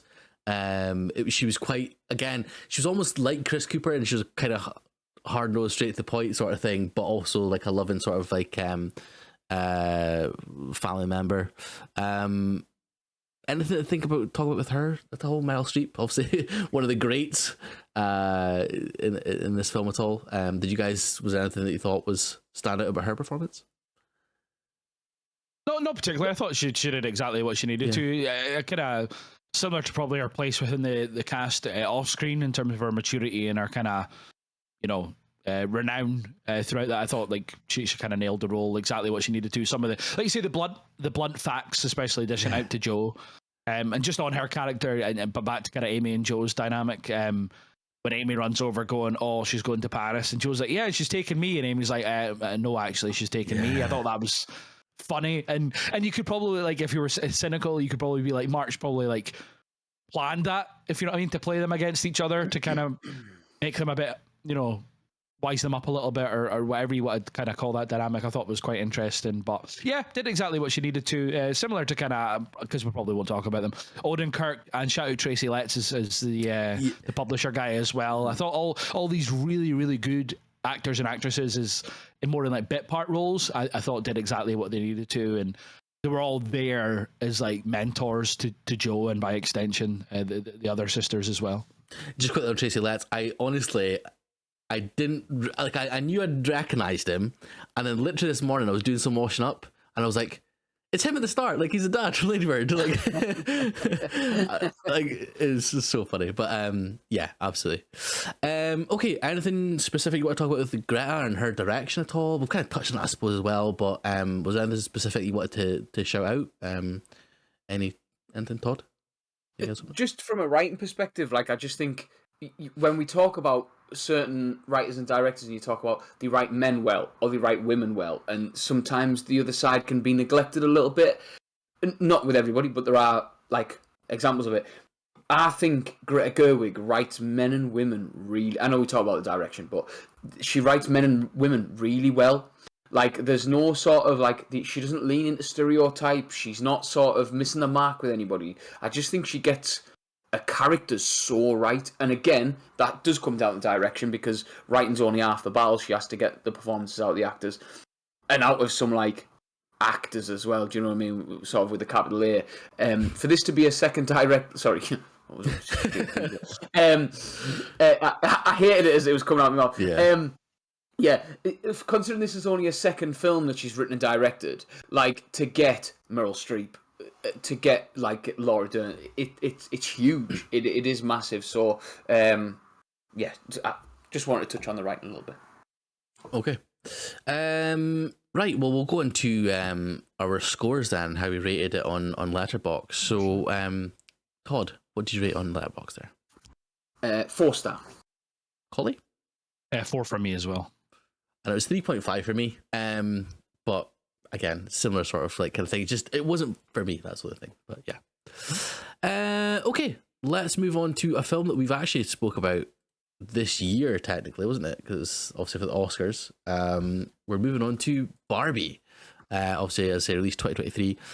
Barbie and Ken are having the time of their lives in the colourful and seemingly perfect world of Barbie Land. However, when they get a chance to go to the real world, they soon discover the joys and perils of living among humans. First thoughts, Collie. What was your first thoughts on Barbie?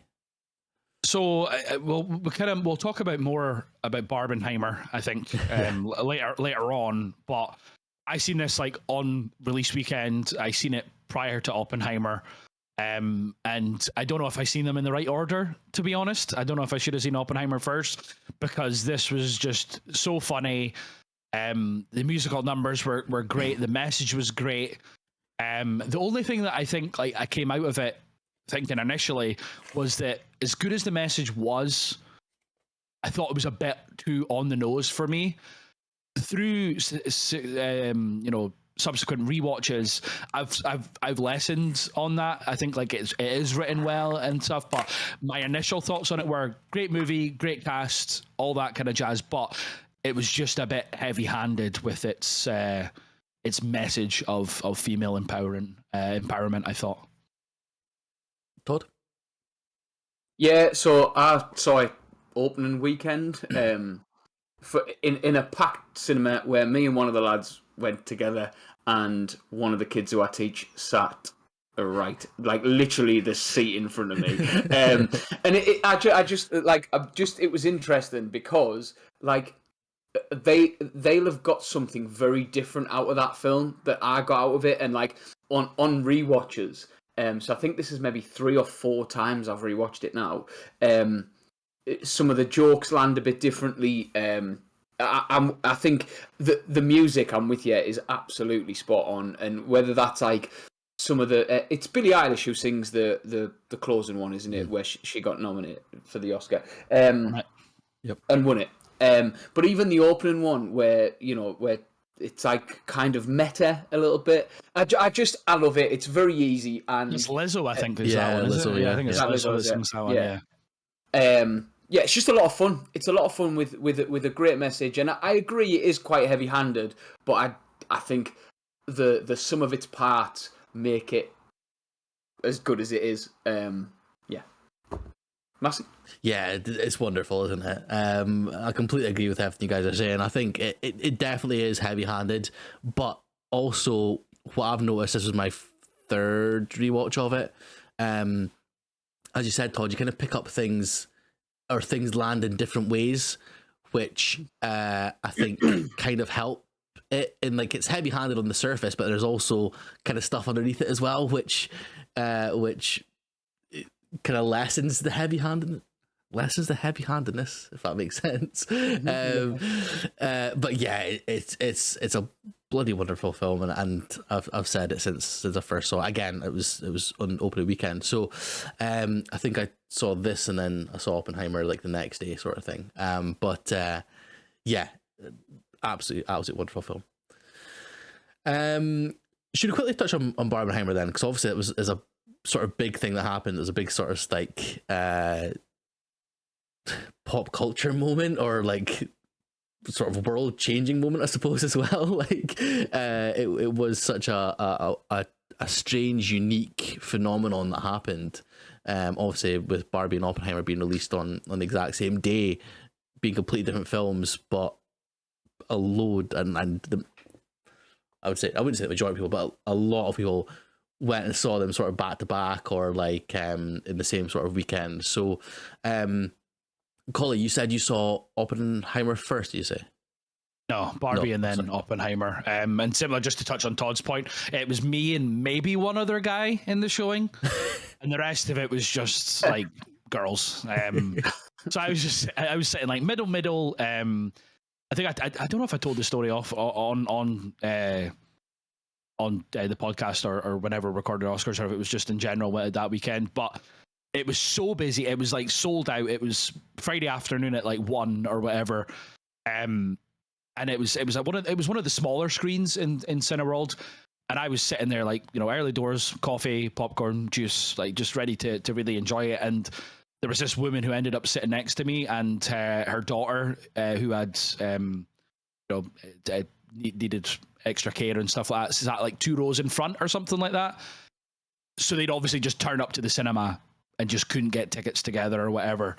So because I was on my own, I just said to her, I was like, I'll swap you and stuff like that. So that's more to speak about like the dynamic of who was seeing this and why they were seeing it. And it was like this mother and daughter dynamic, and they were going to, maybe, I don't know why they were, like, in terms of they were going to see it as if it was just like a kid, quote unquote, kids film, or if they kind of knew that in the prior to this it was going to be a female empowering film or whatever. But it was cool to see, like, whether it was aunties and their nieces or mums and daughters, or like a group of like friends or whatever going together. That's the kind of who was going to see this film. But I was going to see it because of Greta Gerwig and all the cast, and it was this Barbenheimer phenomenon. I do have a couple of notes to kind of explain to maybe people that aren't aware why it came to be. So Warner Brothers, who released Barbie, had prior to this, or prior to Oppenheimer, released every Nolan film since Insomnia. They announced due to COVID, so it's kind of some of the reasoning behind it is that all of their films for 2021, I think, were announced to go to HBO Max straight away, and this pissed off Christopher Nolan something rotten, because how much he'd worked on Oppenheimer and how much he felt like it needed to be seen in the cinema and stuff. So he fell out with Warner Brothers. He then subsequently took Oppenheimer to rival studios. It ended up being Universal that was going to release Oppenheimer. So Warner Brothers subsequently moved. I noted what film it was. I think it was Coyote and Acme or whatever that film was. Mm-hmm. They moved that to the same weekend they moved that away from the weekend that Oppenheimer was announced for, and moved Barbie in to directly compete with Christopher Nolan. So that is what formed this Barbenheimer phenomenon. It wasn't just happenstance that they seemed to be being released at the same time. It was a deliberate ploy by Warner Brothers, who, you know, for me in that and reported at the time was that's them never reconciling with Christopher Nolan because they've directly went against him, you know, and his, like, you know, next biggest thing. They had this relationship for nigh on 20 years. And they fell out over this. So I can understand it from both sides. They obviously needed to readjust due to COVID and that, what they wanted to do with it. And also just the general dynamic of the cinema versus video on demand / streaming service things. So I understand their kind of adjustment, but I can understand his frustration of, no, because this will be the death of cinema if you do that. So yeah, just some of his conditions on the Universal release I found quite interesting. He wanted a guaranteed budget of 100 million. He wanted the marketing budget to be the same, you know, so 200 million cost. He wanted full creative control. He personally wanted 20% of the first dollar gross of the film. He wanted a blackout period whereby the studio would not release another movie 3 weeks before or after the release of Oppenheimer. And to ensure it would not land on a streaming service immediately, he wanted 100 days of theatrical release for Oppenheimer. So Universal, obviously, in their infinite wisdom, agreed to all these quite like severe terms. So just in terms of budget versus take home, we'll purely talk about movie budget rather than marketing all encompassing. So Barbenheimer budget of 100 million took in just shy of $1 billion worldwide. Barbie had a budget of 145 million, took in not far away from $1.5 billion. So between the two films, it cost them $250 million, and they took in $2.5 billion essentially. So massive success on them both. So it kind of made it moot the rivalry behind it, and I think the phenomenon of it and the success of it was not quite like fully, you know, like thanks to Barbenheimer, but I think that did make a massive initial boost in sales for the films, and interest in the films. And Barbie became the highest grossing domestic release by Warner Brothers, which actually surpassed Nolan's Dark Knight. So whether he'll ever reconcile with him, I don't know. According to Margot Robbie, the producer of Oppenheimer, called her or contacted her and suggested that she move the release date for Barbie, and she declined, which is quite funny. So yeah, before we actually get into Barbie, that's a bit of a background between the release of it and why it was not why it was successful, but why it was probably pushed more into the, you know, it would always have been interested for a certain dynamic or group of people, and then Oppenheimer would interest another group of people, but this kind of blended them together. You know, is it Venn diagram? Is that Venn diagram? Yeah. It gave that group in the middle, which is I was probably always going to see it anyway, but there's a significant amount of people that probably never would have seen Barbie or never would have seen Oppenheimer, like, and vice versa. I think both films were effective. So yeah, that's just a bit of a background about the incoming of it before we actually get into the film and the actors and actresses and Greta Gerwig. But yeah, I just thought it was interesting, and it was a big point to talk on, because I don't think we really talked about that on the Oscars. No. Special. We didn't really touch on Barbenheimer, perhaps mentioning it, but not really getting into the behind the scenes, because people just, I think a lot of people, myself included, before I dug into it, thought that it just happened to be that they were released on the same weekend. It wasn't a deliberate ploy by Warner Brothers. Bless you. Bless you. Well, no, you knew I sneezed. I thought you could have just moved on the conversation than waiting for me to sneeze. You're supposed to sitting there watching me mute and sneeze. I was like, are you waiting for it? Because I'm done now. Massey, please, move the conversation on. Okay.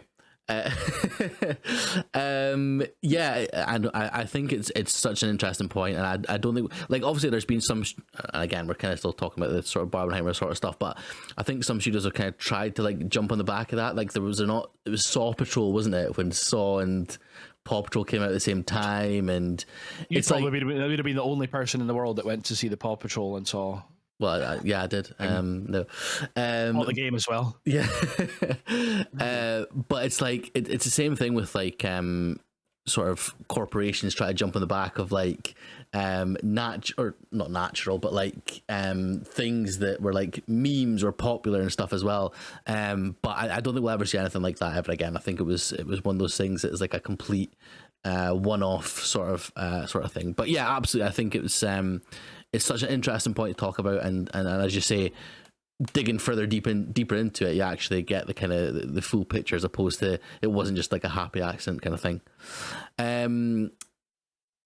Yeah, Todd, do you want to talk about Barbenheimer? Are you happy enough with kind of what Colin's covered? And yeah, I didn't see them on the same day type thing. It was just a case of we watched Barbie on opening weekend, and then we watched Oppenheimer. I think we were talking about it constantly, where I think I was getting daily messages about like, have you seen Oppenheimer yet? Can we talk about have you seen Oppenheimer yet? And I was like, no, not yet.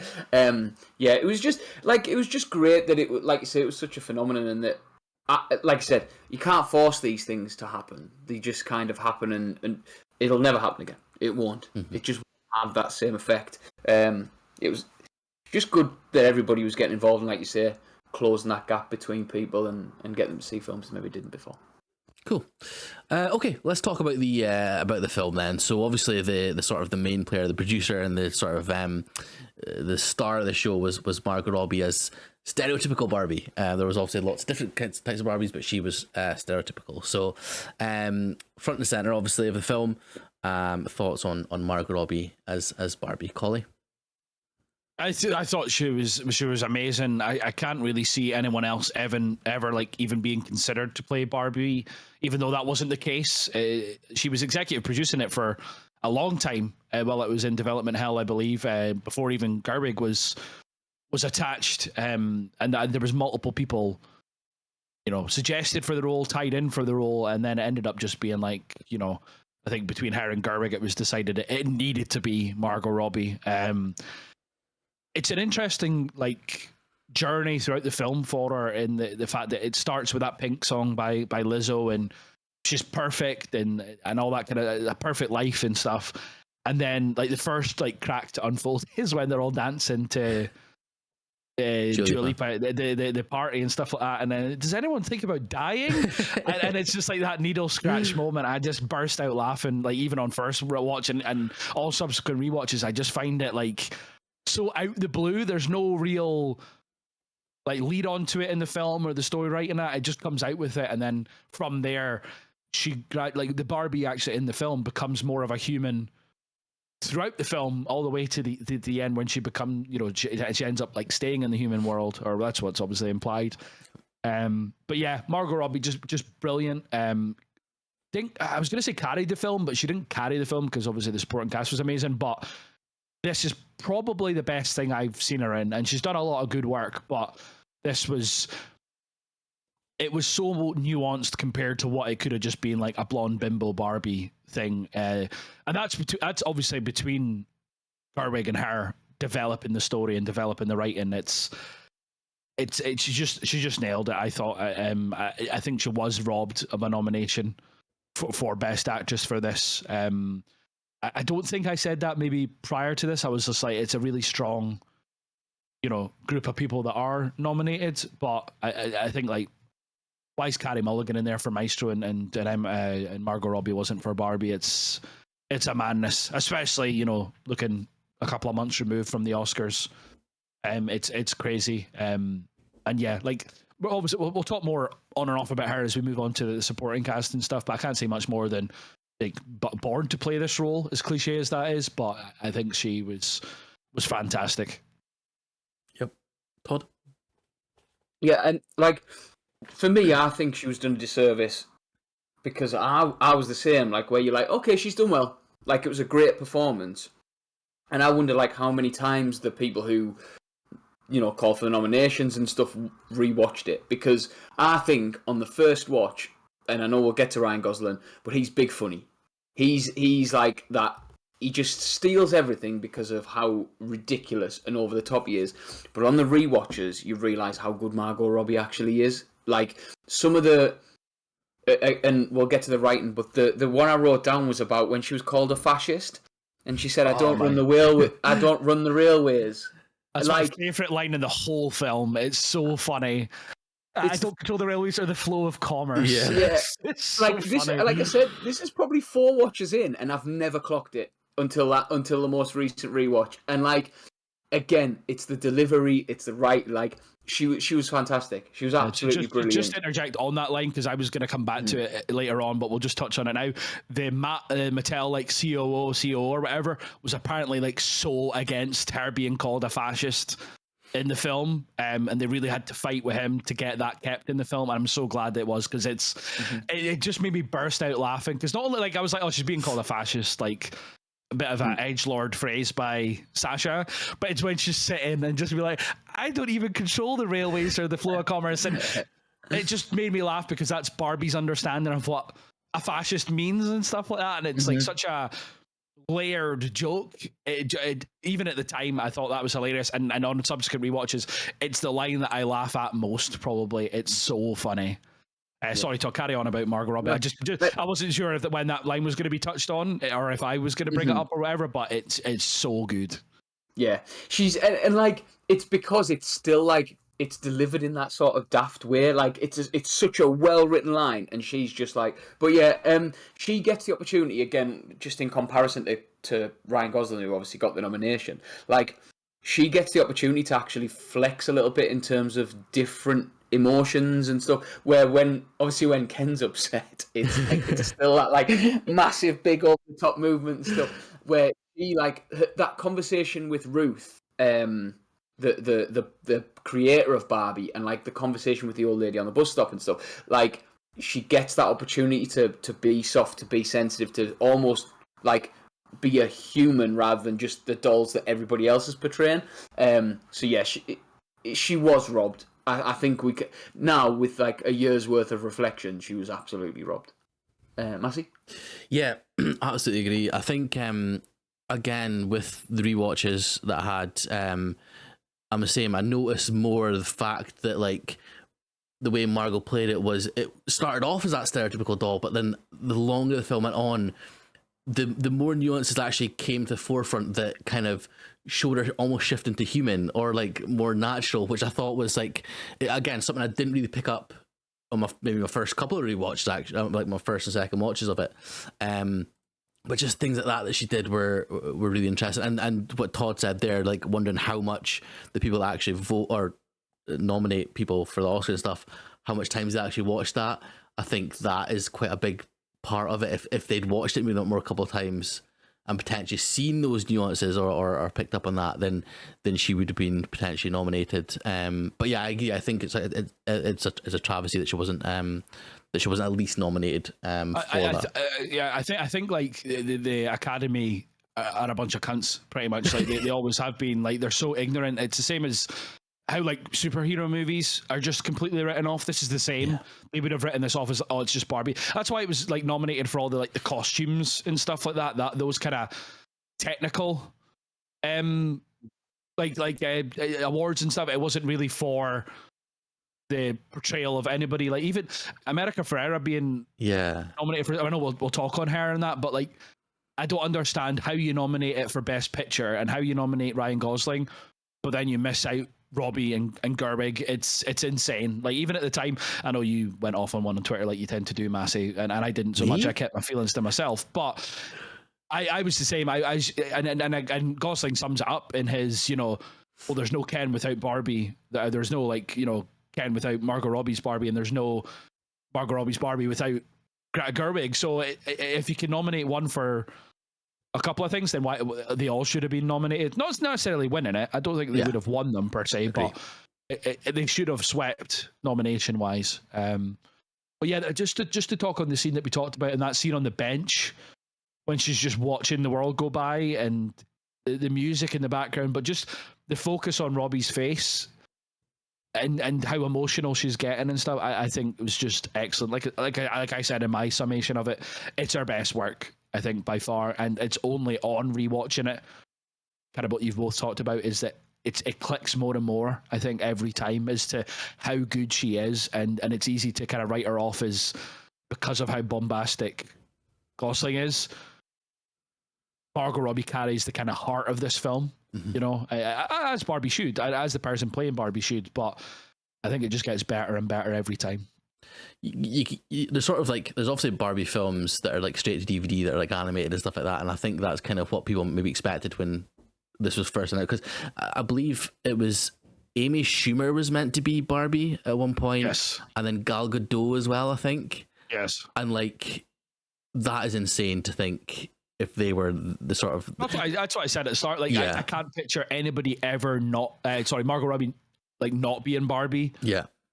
Now, like, even if like, prior to her even being attached as producer, if you'd have went, who in Hollywood should play Barbie? And I'm just like, well, they want to be blonde, right? And they want to be, you know, like an A-list star and stuff. And it's like, well, it's Margot Robbie, obviously. Yeah. I can't think of anybody else to play her. Even, too small, too English. Don't you dare. I mean, it's true. Yeah, no, it's true. Like, you're absolutely spot on. You're absolutely spot on with that. It is Margot Robbie. There's nobody else. Yeah, absolutely. Yeah, I think we've kind of spoken about Margot, haven't we? Yeah, I've only got one trivia thing to add, which is she had two requests for Greta Gerwig. One was that she wanted a slide for Barbie's house. She didn't want the stairs and stuff like that because that's how Barbie houses are, early Barbie houses where there was no stairs and stuff. And secondly, which I think is the biggest thing, and which is why I'm so grateful to Margot Robbie, is that she said that a mermaid Barbie had to be in the film, which obviously meant Dua Lipa had to be cast. So I thought you said John Cena. I didn't know. No spoiler, we'll get onto that. But God bless Margot Robbie for that, for sure. Why? This Dua Lipa's an amazing actress. Oh, okay, actress. Yeah, Have you seen Argyle? Probably not the best thing to use, but yeah. Okay, let's move on to the person that was nominated, or one of the two that were nominated for an Oscar, Mr. Ryan Gosling as Ken. Now, Collie, you've obviously waxed lyrical about Mr. Ryan Gosling in the past in one of your favourite films of all time. Do you want to take us through his performances as Ken in this film? Yeah, like, so Gosling coming into this had the chops of serious and brooding when it comes to like Drive or like the drivel of like Only God Forgives to like Blade Runner. You know, there is kind of brooding, like serious things. I wouldn't say it's comparable only in the terms of it is of the comedy element, but him and Nice Guys, he's just having so much fun. He's having a laugh and stuff. But this, like, I watched this twice yesterday inadvertently. I watched it in the morning because we were going to talk this morning, but then watched it last night with Percy. And me and Percy, because it's only us two, we don't mute when we're watching the films. Normally for movie night, we all mute and talk and text out. But me and Percy, because it's us, we just sit and talk throughout the film. And I could just hear him laughing all the time at Gosling. And I was laughing alongside him, even though this was like, I'm probably in double digits for watching this film now, I would say. And every time I just laugh at him. It's so physical a performance, but it's also his delivery of lines. He just hams it up, but never crosses the line, I think, of cheesiness or stupidness. I never once rolled my eyes at the way he was portraying him. Like, one of my favorite subtle bits is when he's realizing what the patriarchy is and stuff, and it's the guys in the lobby talking, and the assistant comes over and he's just like that. And Ryan Gosling's just like that. He's just and he just like reacts to it. He's just like shakes his head and stuff. He's so funny in it. And just even coming to his like continuing on his physicality, the fight with the Kens at the end. Like, you can see throughout the film, he's like shredded. Obviously, he's got a six pack and stuff. But there's a bit that he blocks one of their punches or whatever, and he's so vascular and stuff. And I was like, holy shit! Like, he is ripped out his mind, and he just owned the role absolutely. And similar to Margot Robbie, I couldn't see like anyone else playing this. He's got the physicality of it. He's got the chops to play the kind of, or deliver the kind of deliberate lines, but everything's funny. Like, everything he says is funny. Like, even when he's having the serious conversation with Barbie at the end, he's like, to be honest, when I found out the patriarchy wasn't just about horses, I lost interest. It's so good, and it's improv in it. Apparently, like, he improved so much of it, or he was like influential as to writing so much.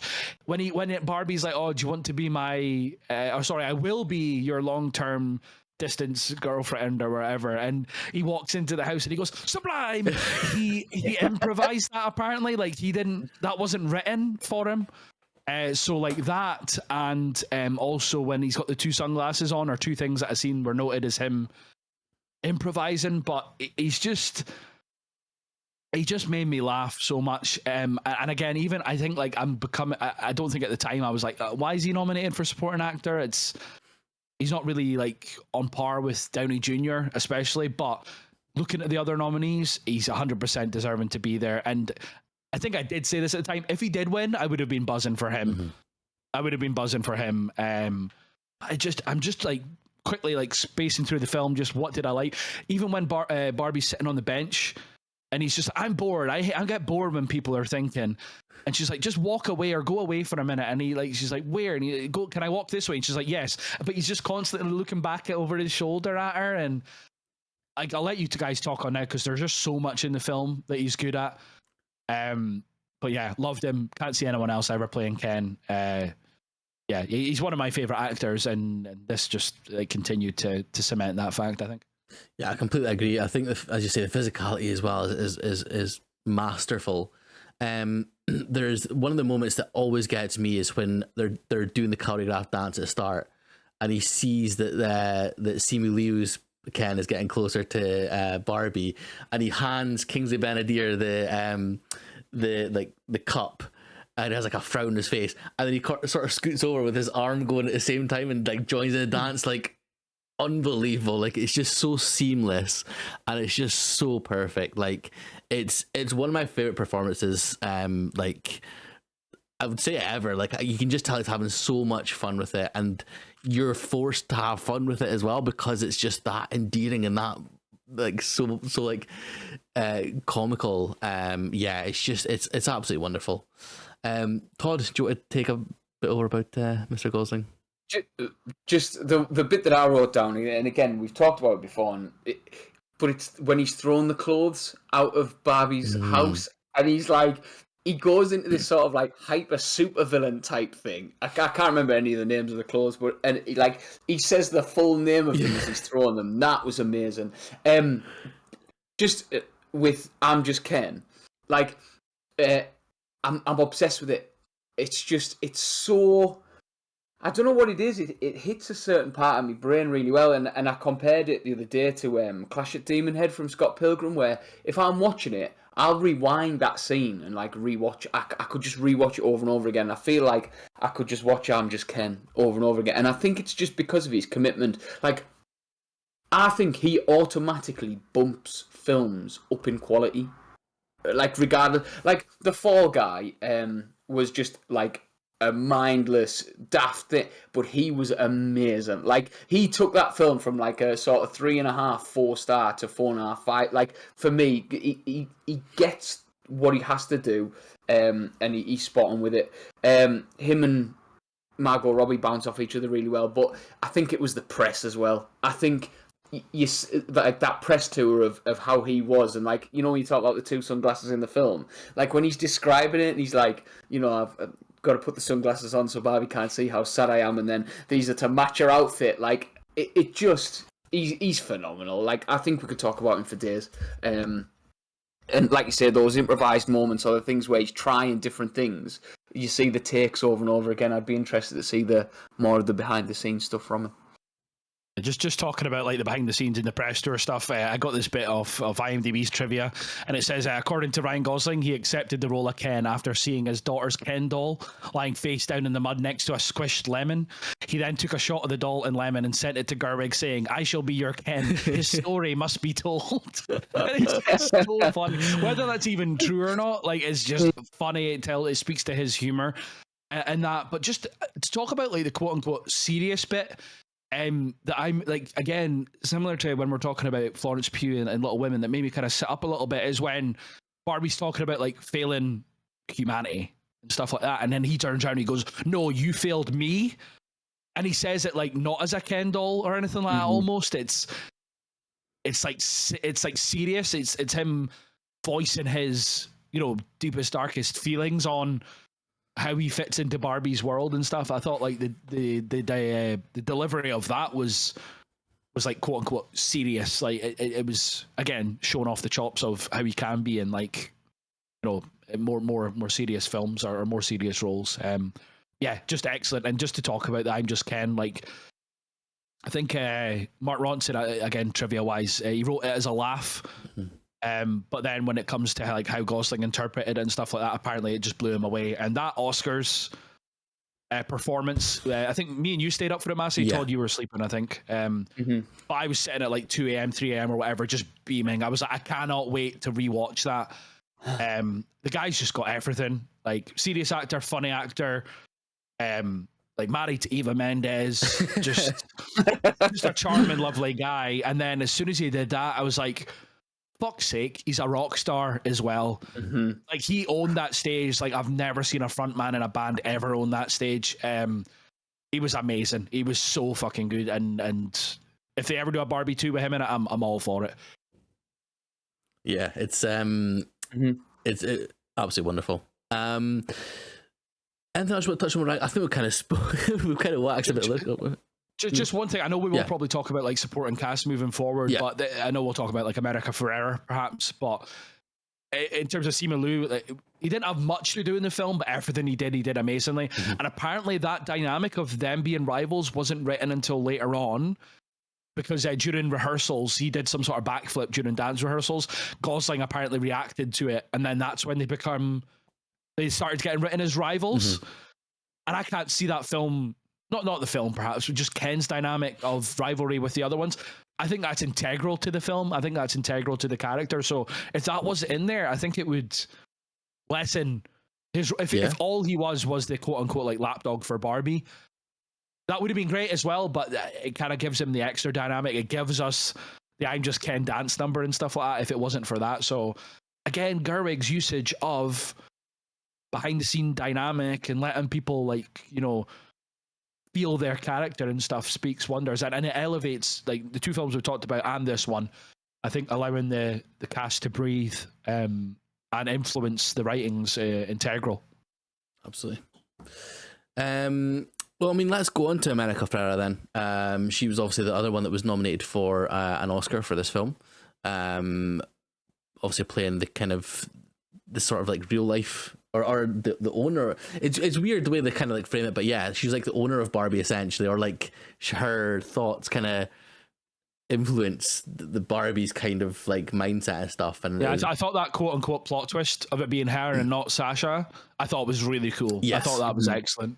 100%, because the way it's the sort of like memories are framed, you never see her. It's obviously focused on Sasha, but then later on you see that it's obviously her. I completely agree. I think that was a really good part of it. I think we spoke on the Oscars episode about the fact that potentially the nomination came a lot from the speech, the sort of like feminist speech that she has later on at the Weird Barbie's house. But in terms of her performance, I mean, what was your thoughts? Do you think that did kind of influence the sort of Academy? We spoke about how they potentially maybe see things more on the surface opposed to like sort of more nuance. Todd, what was your thoughts on America? I think that was the kicking point. I think that was sort of the jumping off point of where you're like, right, she has this role, she's really strong in it. But again, I do think it's a kind of I got more from her on a rewatch than just this is a character with a big speech that, let's be honest, is absolutely incredible. The delivery of it's outstanding. Like there's no question about it. But I think looking at it, it's more, for me, it was more than that. The moments with Sasha and like that kind of pain was excellent. But even just the bits where she's, I know this probably isn't leading to an Oscar, Ryan got, was the sort of where she's having fun, where she's having a laugh, where she's singing along and like reliving those sort of moments and stuff. I thought she was excellent. Again,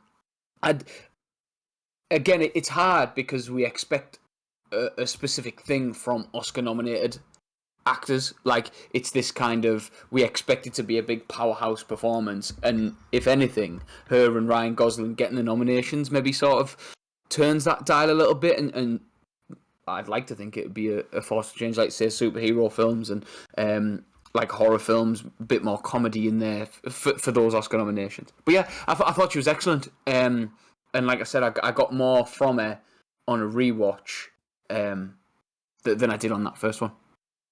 Colin? Yeah, I think like, so having seen her in stuff like Superstore, where she is ostensibly funny, but she's also, there's quite a lot of heart to that character.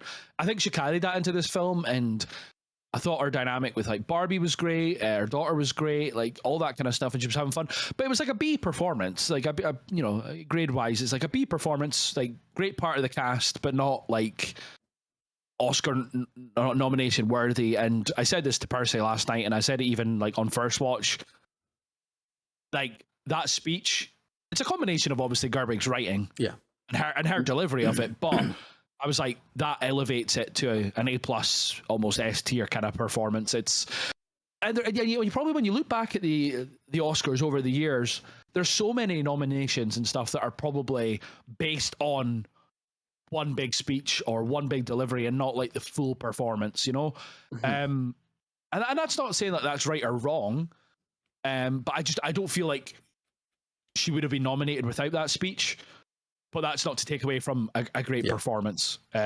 Like perfectly done in terms of the funny and enjoying herself to the more serious, like trying, like, you know, again it's another film with a strong mother character to a younger character. Like in all three of Gerwig's films, there's that dynamic.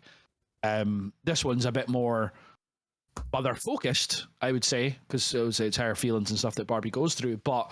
I thought she was excellent. Again, you guys know that I think Emily Blunt should have won the Oscar for this. But it's similar. Like if America Ferrera had won it, I wouldn't have been fussed. I would have been happy with that if either of those had won it. So yeah, no, excellent. Anything to add, Massey?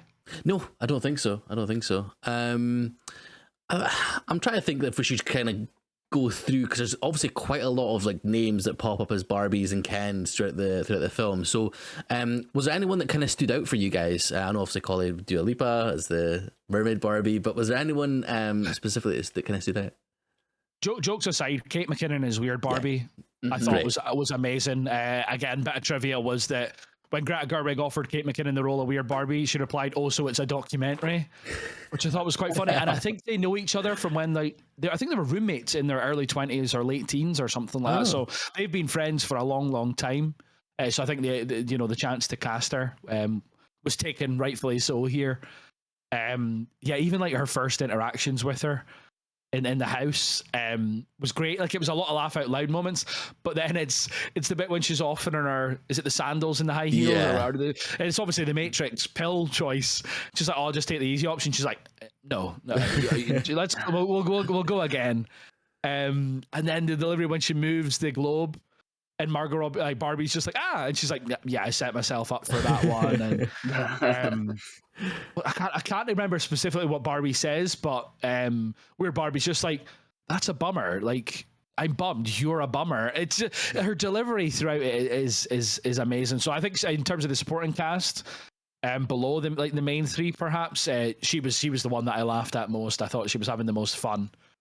And yeah, I thought she was excellent. And any supporting cast that you guys want to touch on? Todd? Just Michael Cera as like essentially as Michael Cera as Alan. Like it was, and just to see him kicking the shit out of all of those Kens was great fun when they're trying to build the wall. That was fun. And Will Ferrell, like just being Will Ferrell again. Where at the very end, where he comes out that house and Midge is there, and he just goes, "Midge!" jumps. Like honestly, again, I haven't noticed it before, and I cried laughing at that. Them two were excellent. But I think it's hard to split the Barbies from each other because they were they were all great. And big names as well. Do you know what I mean? It wasn't just like they got like just a couple of like extras here and there. People like Emma Mackey, exactly. doing amazing work. It was a solid cast. Massey, I don't know if there's anybody else you. Doctor Who and Kuti Gatwa. Also, Kingsley Ben-Adir, I thought he was brilliant as like the sidekick kind of Ken. John Cena pops up. I thought that's a fantastic part. I thought one of the kind of cherry on top of the Oscars performance was that they were there. Yes, 100%. As well. As soon as they like danced around them in the Oscars performance, I was like, that's fucking class. And 100%. a bit about the Oscars performance, which I didn't realize until I was reading up in trivia, is Slash did the guitar work for I'm Just Ken Yeah. in the movie. So like it makes more sense. When he turned up at the Oscars, I was like, why the fuck's he there? Like I'm not complaining because it was cool to see, but I thought that was just a kind of macho bravado Ken thing. Is we'll get Slash to play guitar, but I didn't realize that Ronson and him worked together on the song. And then Wolfgang Van Halen obviously was at the Oscars as well, so it was cool to see all that. But Simu Liu is like rival Ken. Was amazing, and the beach each other off conversation at the start is just hilarious. Just I had one note about or one quote from Will Ferrell's when he's talking about like I'm the son of a mother and I'm the mother of a son, and the nephew of a female aunt or whatever, and then he actually goes, what I'm trying to say is get in the box, you Jezebel, and he's like, wait, I can't say Jezebel anymore, and it's just so fucking stupid. Like, but and I actually twigged it. Like, I'm not one of those. Oh, I seen it. Like, but as soon as I seen him as the COO, I was like, fucking hell! It's like he was in Lego Movie. Yeah. And there was like not parallels between that, but it just made me laugh because I didn't know he was in the film or anything. I hadn't seen like his casting like leaked, quote unquote, before it. So when he rocked up, I was like, fucking hell! He's the same role as Lego Movie, but obviously like completely different at the same time as well. But yeah, just casting top to bottom was amazing. I thought everyone did a really, really good job. And yeah, even like a little sort of the cameo of Rob Brydon as Sugar Daddy Ken. And I think like most people, like I don't know how big he is in America. I don't know, like, not bad. I don't think if that's going to be. Do you know what I mean? Like, so the watched it last night made me laugh. He was like, "That's Jonathan Ross." I was like, "No, it's not." And he was just like, "Oh, I'm just tired." I was like, "Yeah." There's also a guy that was in Love Island. He has a little cameo as well. Really? Margot Robbie's a big Love Island fan, so she got him in. He presents. Oh, what is it he does? I think he like when the Kens take over Congress, he like comes in and he's like presenting something or something like that. But yeah, he's like a tiny role. But because she loves Love Island, she was like, I want to get him in. It's funny. And obviously Helen Mirren is the narrator. Yeah, of course. Apparently they filmed, there was a deleted scene, or like they were going to be planning to film that Olivia Colman was going to come in and try and fight with her in like the narrating booth about who was going to narrate the film or something like that. I thought that was quite funny. But just like one thing about the film in general that makes me laugh is that, and this is kind of a discussion separate to the whole thing, is like how many guys I know that are film fans that were butthurt about this movie that felt like attacked as men because of it, and I just didn't take it. I'm not trying to like virtue signal anything about it, but I just didn't take that away from it at all. If there's any of the three of us that virtue signal, it's certainly not me, and it's certainly not Todd. So don't be pulling that face again, Massey. But yeah, like just so many guys that wrote it off as like, oh, that was such like man hating and stuff, and I didn't get that at all. Sorry, when I say I don't get it at all, that's not what I took from it. I know where they're coming from, but I feel that's just being too sensitive. Yeah, in my opinion. But another bit that was kind of a meta commentary was the Godfather thing, when it was like, oh, have you never seen The Godfather? It's like such a commentary on this and this and this. Oh my god, can like you show me that and just talk all the way through it? And my really, really good friend Brian, who like one of the probably the people I talk about movies the most, I respect his opinion the most, he's got a wife and 2 daughters, and apparently like The Godfather is one of his favorite films. Amazing. So he felt that was, and he didn't feel attacked by it. He felt it was a hilarious moment on that's how Godfather fans can be. And that's how he felt. He was like, that's kind of a bit of me there in terms of like, I think he told me once his wife commented going, what the fuck, like bored, because it was just like the first 45 minutes of the movie's the wedding in The Godfather. And she was just bored after that. And I think it's like she either didn't want to watch it or whatever. And he just was like, oh no, it's like, he felt like he'd used the line of like, oh, it's a commentary on this and this and this before. So he laughed at that. So yeah, just as a general thing on the film, it's so meta, I feel. It's so self-aware. And I think that kind of endears it a lot to myself and a lot of film fans that didn't take it too serious. So yeah, I've got nothing really to add. We've talked on this and all 3 films on a lot longer than we probably should have. But I was going to say we've done like best part of 2 hours 10 minutes, so yeah, I think if you guys are happy, I'm happy enough to kind of tie things up and go from there. Okay, so letterbox reviews, guys. I think I kind of know what it's going to be, but Todd, 5 stars. Collie, for me, like probably on the 10th watch last night or whatever, overall I bumped into I bumped up to a 5-star. And I think that was because that was I'd watched it with Gabby, but like me and Gabby just like don't talk during the films or whatever. We just watch the films together and don't really discuss it after. But me and Percy were talking through the film and laughing through the film, and I think it just bumped up that extra half a star to 5 for me. It had always been a 4.5, I think. The heavy-handedness was maybe the thing that was detracting it, but then the fun that I had watching it with Percy last night just bumped it up to that 5 for me. What about you, Massey? Round it out. 5. Yeah, it's always been a 5 for me as soon as I first saw it. So an absolute blast. Okay, guys, that is us done with Greta Gerwig. I had a good time talking about obviously her films, even though potentially one was a bit weaker and stuff. But yeah, I think we all had a good one. Are you wanting to rank them just now, or kind of clear, isn't it, as to what we were sort of? Yeah. I mean, for me, obviously, it's well, Barbie, Lady Bird, and then Little Women. Collie, thoughts? Yeah, I'm probably the same. It's gonna be one of those recency bias ones because I watched Barbie last. That's number 1. If I watch Lady Bird over the weekend or soon, that'll be number 1. They're very interchangeable, even though they're like completely different films. I love them both. And you know, it's gonna be whatever one I watch last. Todd? Yeah, it's pretty solid for me. It's Barbie, Lady Bird, Little Women. I can't see it changing. Both 3 great films. Yeah, absolutely. Yeah, Little Women's 3rd for me, but it's like, I guess it's lesser of a film because I ranked it lesser, but that'll be one of those ones that I'll have to be in the mood to watch it. Like, I'll have to deliberately be like, I want to watch Little Women. Whereas like Lady Bird or Barbie will be one of those ones of like, I'll watch something in the background, or I just want to have like that. Probably both of them are going to get added to my like on rotation list of films that I'll just chuck on when I don't have anything else in mind to watch. Perfect. Okie doke. So Greta Gerwig, done, dusted. Now, in terms of the next episode, so the next person that we're going to be watching their films of, potentially a little bit more niche, but the next person we're going to be watching the films of is S. Craig Zahler. What are we going to be excited for this one, guys? I'm very excited. What are we going to be excited for? Or are we going to be excited? Absolutely. So just to confirm, that's Bone Tomahawk, Brawl in Cell Block 99, and Dragged Across Concrete.